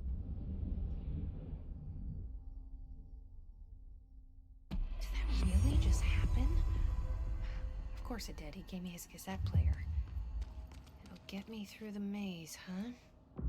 The janitor always has the keys. Okay, so we have a couple things to go over. Yep. First off, we'll get this out of the way. The Plastic Tree Supplement. Holiday Memories Tree, AI-14-AE. Excerpt from the altered speech of AI-14 by Dr. Theodore Ashe. Results are incredible, but more so the speed of discovery this allows us. AI-14 copies our speech, but after numerous tests, we've discovered that certain words are missing from its vocabulary. We began isolating these words, cross-referencing them with the esoteric text from the early days of the Bureau. We found that these words, when arranged in particular formations and spoken at varying speeds and cadences, elicit a reaction from altered materials. We tested the specific string of words, a formula, if you will, on the other altered items kept in the examination hall. Varying physical responses were recorded with each one, with an 82% success rate. We've proven that the words can tangibly affect these items. Specific applications must be explored, possibly for containment or identification purposes. This will drastically change our approach moving forward. And to think, there are still more words to be found. So we've actually heard this mentioned before, the various formula that they read to detect an item. This is where it came from, the Holiday Memories Tree.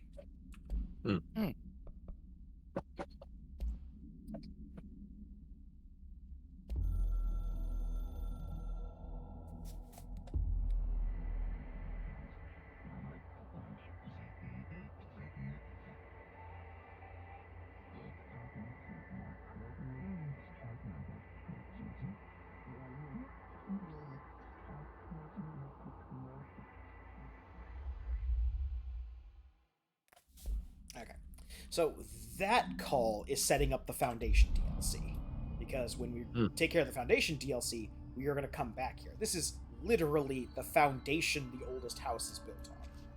And there is a direct link here to the board. Specifically, this thing here, once we've beaten the game, will turn into the entrance for the Foundation DLC.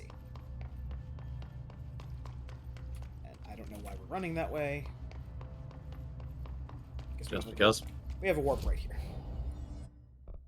Abilities, pick up more energy.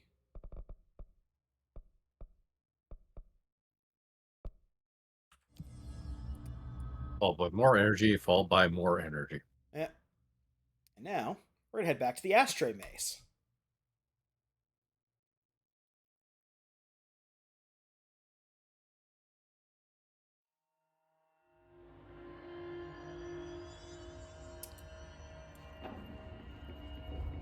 Alright.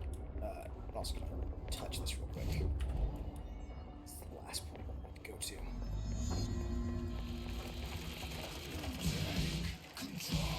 So Ahti's friends with Poets of the Fall, by the way. Of course. It's in canon.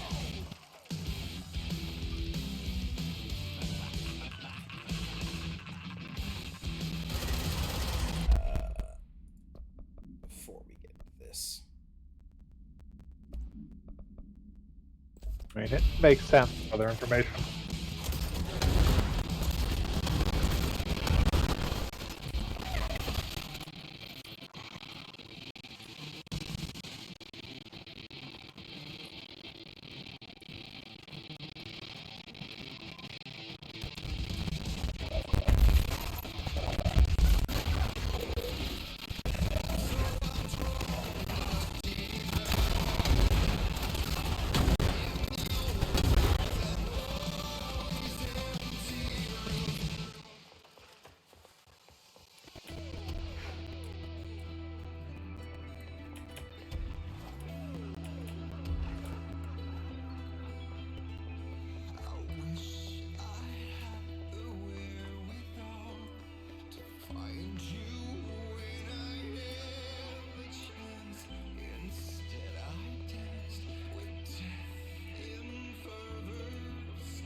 So how likely are we to get hit by a VOD mute for this?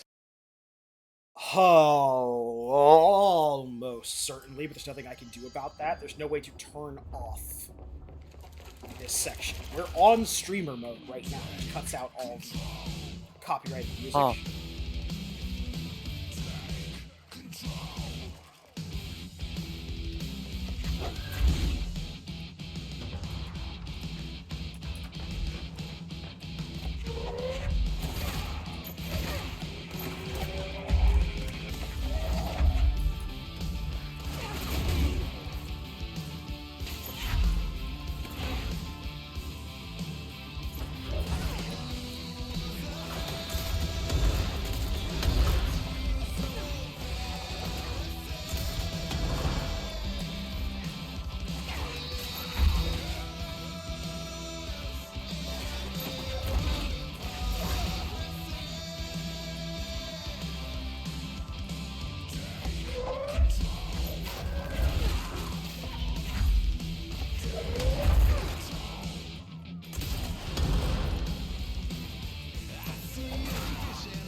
We might be fine considering this song is literally for this game.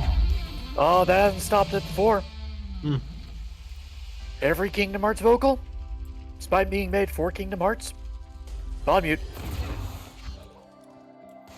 Yeah, that has more to do with the artists themselves. The problem I could see is that this soundtrack is also licensed out on actual CD, and usually if that happens, a VOD plays more.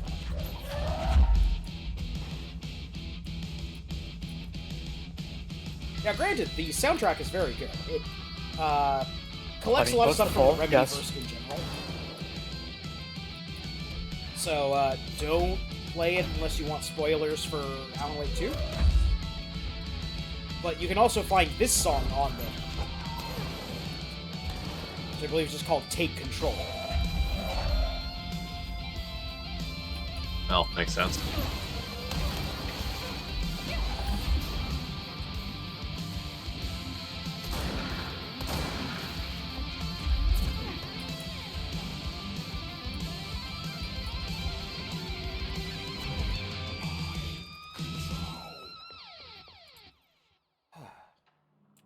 There we go. That was awesome. Projector. The expedition into Slidescape 36. What Darling brought back changed everything. Yeah, so two things about that. Number one, hands down my favorite part when I first played this game was just the ashtray maze becoming this ever-shifting gauntlet of murder to one of my more preferred bands as of late. Number two, if you go in there after doing the Alan Wake DLC and getting all the power-ups from it, you do kind of break it. It's meant to play the entire song as you go through, but if you kill things quick enough or are just good enough at fighting, you do hit the trigger points for certain other parts of the song. Has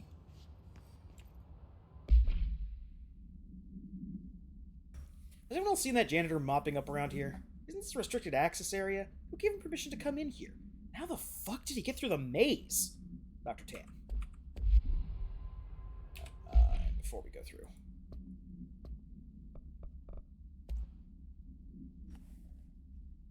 Ashtray and cigarette. Object of power 11-KE.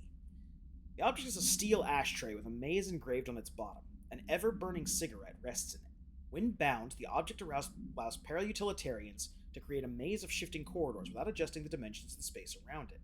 This maze forms wherever the object is placed. Only the binder can navigate the maze, though they may allow others through. The object is currently bound to Director Trench. The object was discovered at Redacted by a team of rangers sent to a care facility for the elderly to become the center of numerous missing persons reports. Local authorities also disappeared inside after responding to reports. Agent Redacted discovered the object in a Redacted, which indicates it was the source of the disappearances. The whereabouts of the missing persons are still unknown, though they are presumed to be lost in the maze.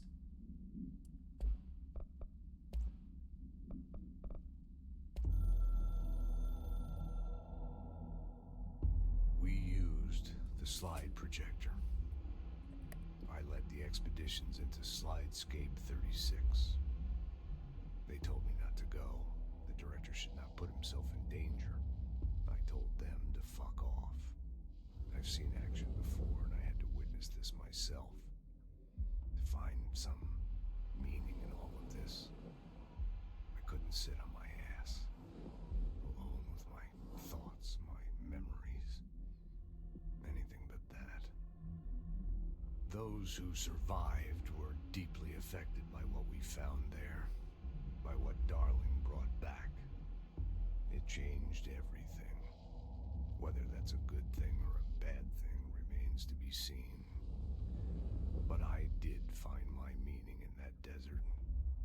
A sound, like a needle drilling in, cutting through the containment suit, reverberating on the base of my skull. My whole being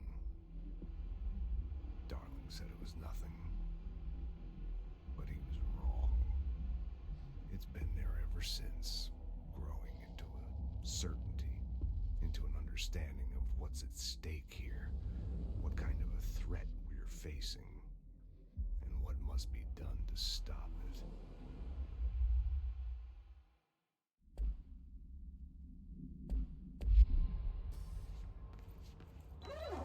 Yeah, you want me here. Finding the projector was how this all began. What started in ordinary ends here. You, me, Dylan. We've all come full circle.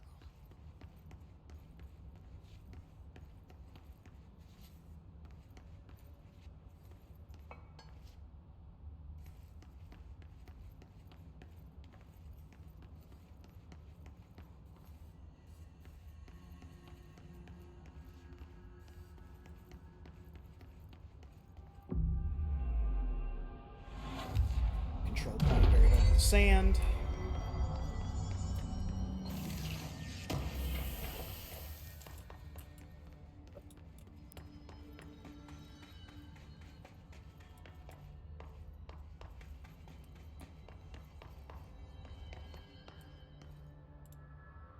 There was a doorway here. To where Dylan and I went, where the projector took us, where we met you. The Bureau opened the same door here, but there's just an echo. Are you close? Just on the other side?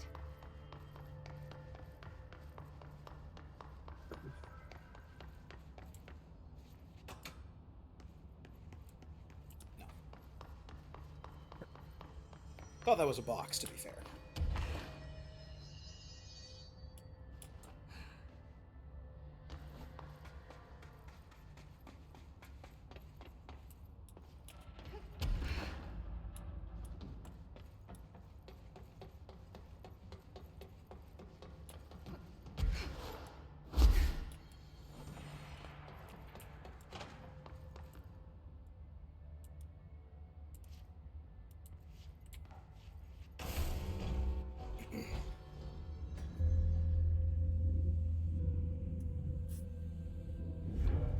Projector's not here.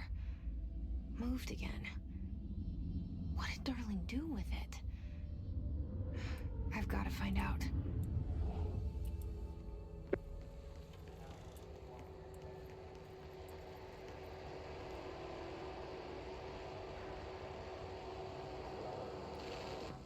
The projected image from each slide is a physical portal into another dimension. Only one slide remains. Dylan's sister burned the rest in ordinary before we could intercept. The text on it, color slide film, this side towards screen, and the number 36. The topography of slidescape 36 bears deep wave marks. On the slide and in the distance, there's a formation of 5 pillars like crude, outstretched fingers. There were casualties on our first expedition. Communication is an issue. There is no sound there, as if you've gone deaf. And radios don't work. Correction, a resonance from an unknown source in part within the range of audible frequency. It acts in unpredictable ways, causing feedback loops that can tear you apart. Trench insists he heard something else.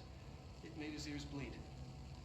Our equipment found no evidence of anything beyond primary resonance. Trench's medical tests showed nothing amiss.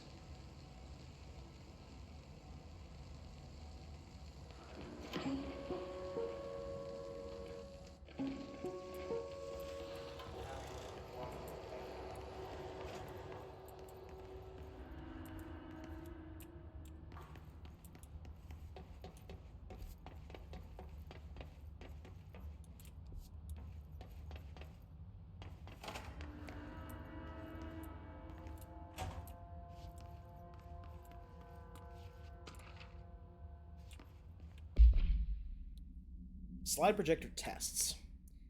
Slide projector only works with slide 36. Logically, this means the slide itself is a part of the object of power, a distinct or a distinct altered item. But of course, I had to make sure no other slides worked. I had to try. I thought maybe emotion had something to do with it. Connection, history, love. I brought my parents' old slides. Birthday parties, vacations to Niagara Falls, my first day of high school, that kind of thing. There were 2 boxes worth. I had to dig around the garage for an hour to find them. Never once thought of looking at them since they passed. I tried them all. Waited until the staff left for the night, and I stayed up in that booth for hours trying every one. Projector off, slide out, slide in. Projector on. Nothing happens. Projector off, slide out, slide in, projector on. Nothing happens. Love wasn't the common factor. There's no correlation that I can see. Maybe the slide itself is the object of power. Maybe the projector's just an accessory. Maybe it doesn't matter. That fucking kid have to burn the other slides.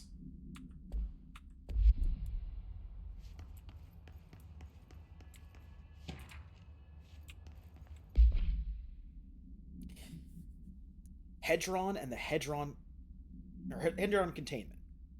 Hedron and the Hedron resonance are arguably the greatest assets this Bureau has ever possessed. The security of Hedron is unspeakably vital, which is why we have redacted from the majority of Bureau employees.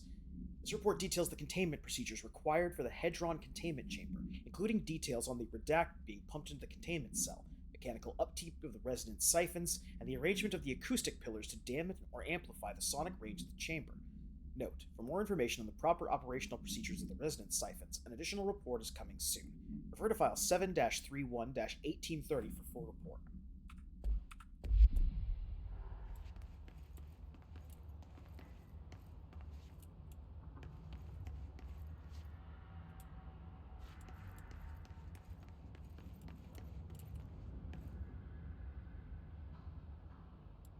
Things, okay.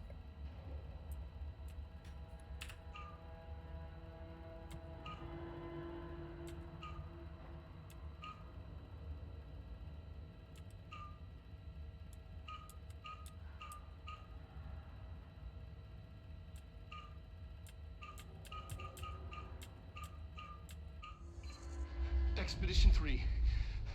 We located the source of the resonance in Slidescape 36. It is an entity, a living organism of a considerable mass. I've named it Hedron based on its physical shape. Hedron. We built a Was container that for it. you? Did he bring you here? Is that why you brought me here? You're here. You're here. They have you. I know you. I remember from Ordinary. I thought I'd never see you again. Hang on, I'm coming.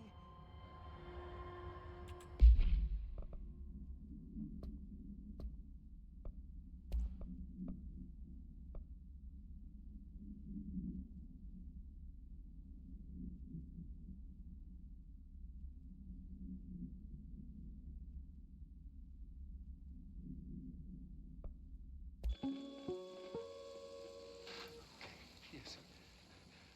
Expedition 3. We located the source of the resonance in Slidescape 36. It is an entity, a living organism of a considerable mass. I've named it Hedron based on its physical shape, the part that we can perceive. I honestly think there's the resonance it emits, the frequencies. We've never seen anything like it. We built a container for it, and we brought it in. This changes everything. It's beyond our understanding. We have brought so many questions with us through that hole in the wall. I will dedicate. I'm never going home. Okay.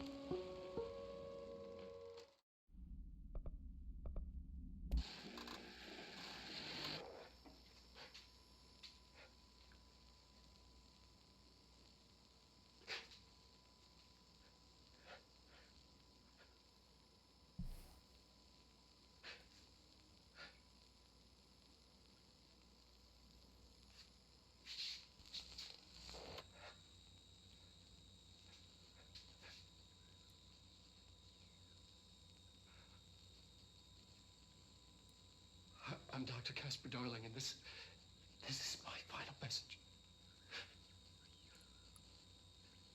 not the end. But after this, I won't. I exposed myself to Hedron resonance fully. It's changing me.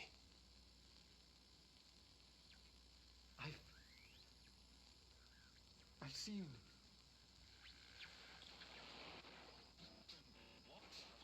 I've been shown so much. Slidescape 36 was where Hedron stopped the spread of another. Oh, it's terrifying. It really is. It's another source of resonance.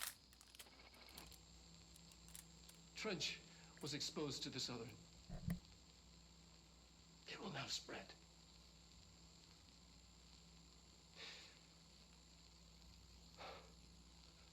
I've done everything I can to stop the Hedron resonance amplifiers. I don't know if it'll make a difference.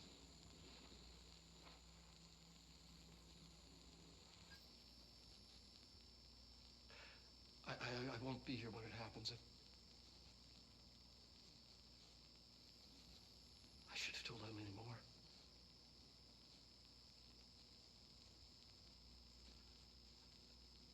I'm being sent one more lesson. Something wonderful, I think.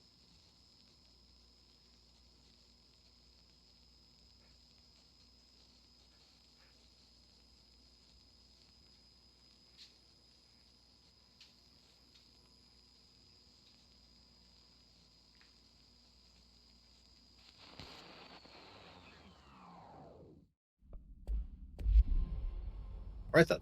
And with that, we now have the entire story of what happened here. Both before Ordinary even happened, and now. Hedron is some kind of biological entity that stopped the Hiss once before. But the universe that they came from was completely silent, so the Hiss was silenced by Hedron, so that nothing could, or the Hiss, who are an audio virus, could not spread. Meanwhile, Director Trench, trying to learn from his peers and the people who came before him, wanted to do everything hands-on. He didn't want the power of the artifacts like Northmore did, but he wanted to be in control of everything, be involved with everything, and that got his daughter killed. He goes into a depression.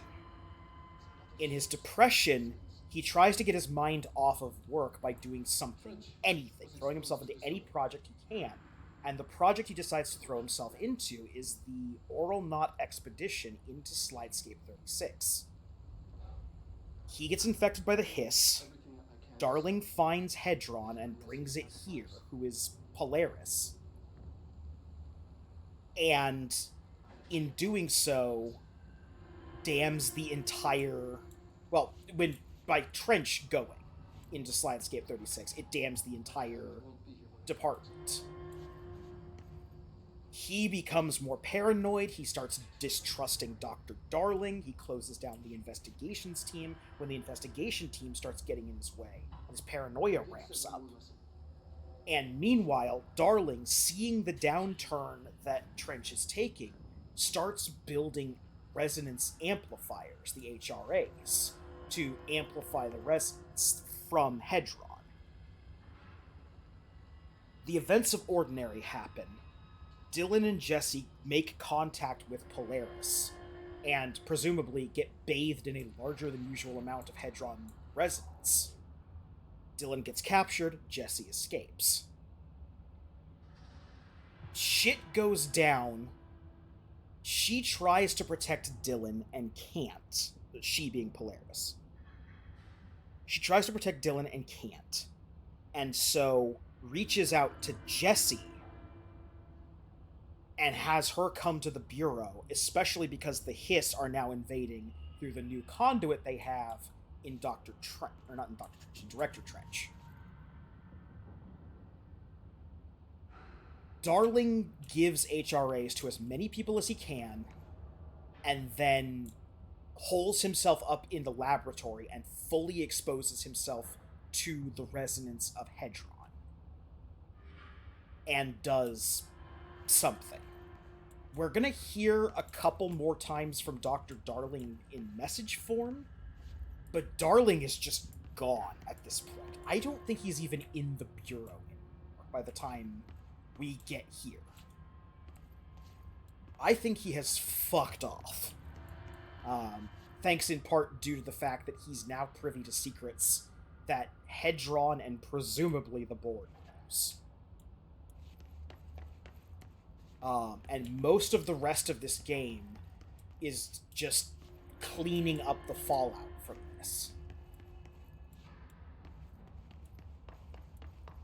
But it's basically, at its heart, a story about how one of the most powerful and influential organizations in the world, or in the United States at the very least, fell to human hubris and depression. Are you sure? Okay, I'll be there. Because people could not leave well enough. I mean, taken over by a sound entity doesn't necessarily mean defeated by depression.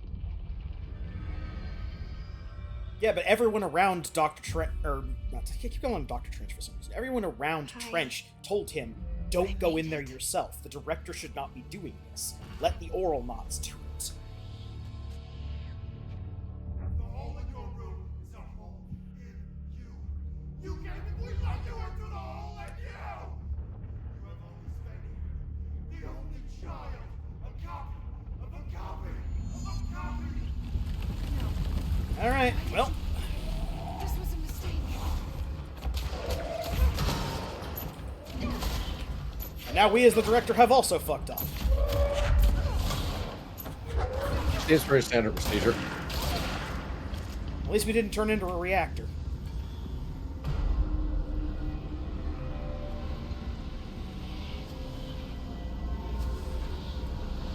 Get the fuck away!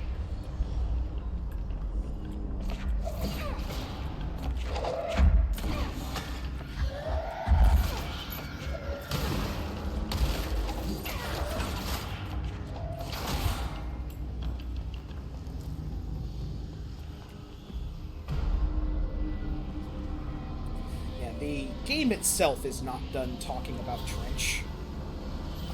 Especially in the Foundation DLC, we will start hearing about the ramifications of how Trench did things.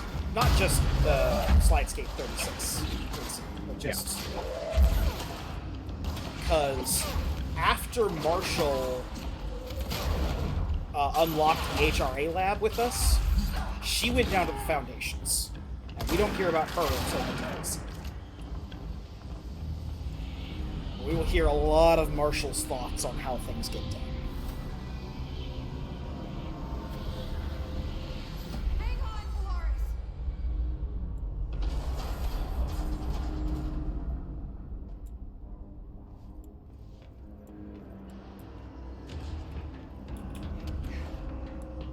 Okay, that was the easy part.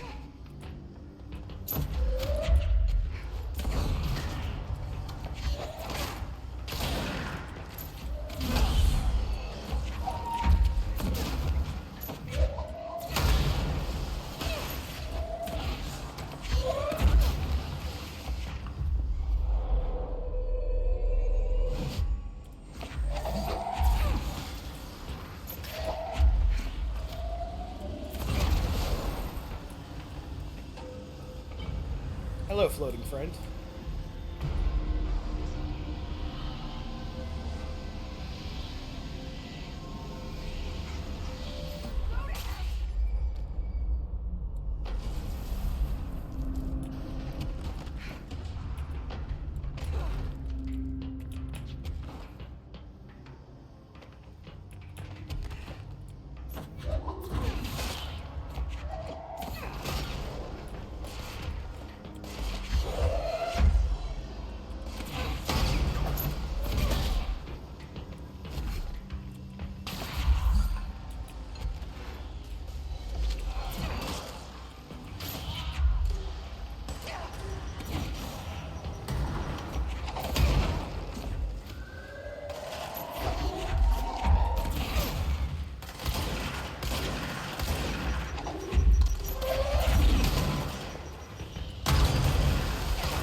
Yep.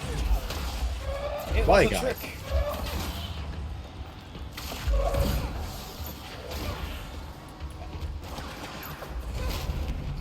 Wham!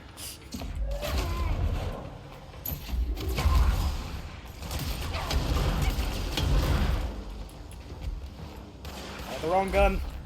It's fine. I did not blow myself up this time. Yay!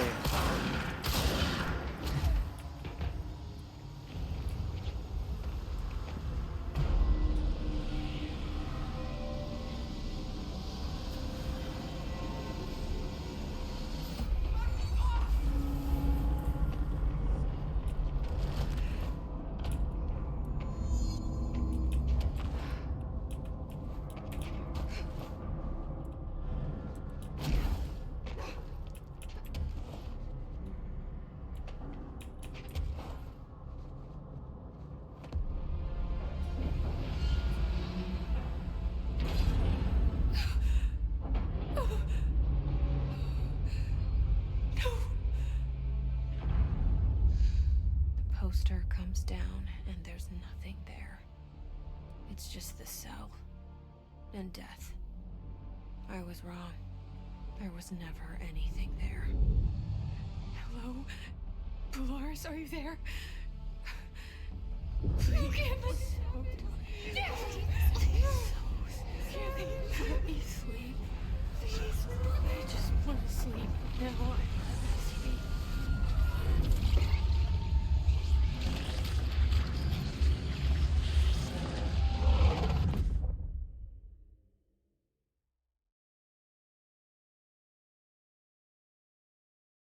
You are a worm through time. The thunder song distorts you. Happiness comes. White pearls will.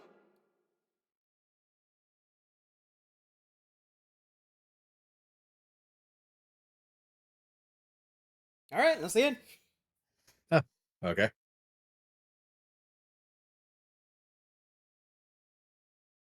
Hell of an ending, huh? Kind of abrupt. I'm pressing Yes. X to doubt.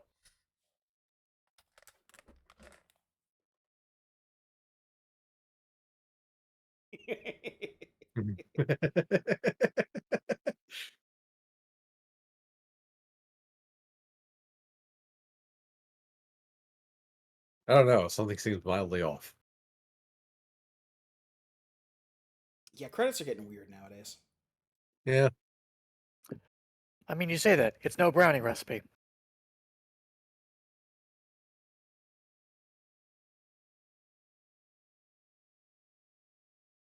Somebody forgot to change the ink. I think someone forgot to change the everything.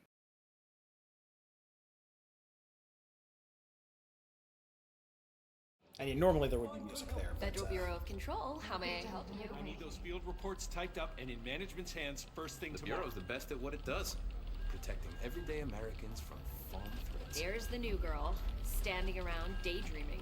She should be getting work done. Who the hell does she think she is? The director? Well, this is weird. It was all a dream. Well, I guess we've got a whole new life ahead of us. Yeah. But that's going to happen next time. So thank you all for joining us as we continue through Control. We are rapidly coming up on the end of the game here. In fact, we will probably finish the core game by by next week's session, and start on the Foundation DLC. In the Right. meantime, though, join us on Sunday for our continued playthrough of SD Gundam G Generation Overworld.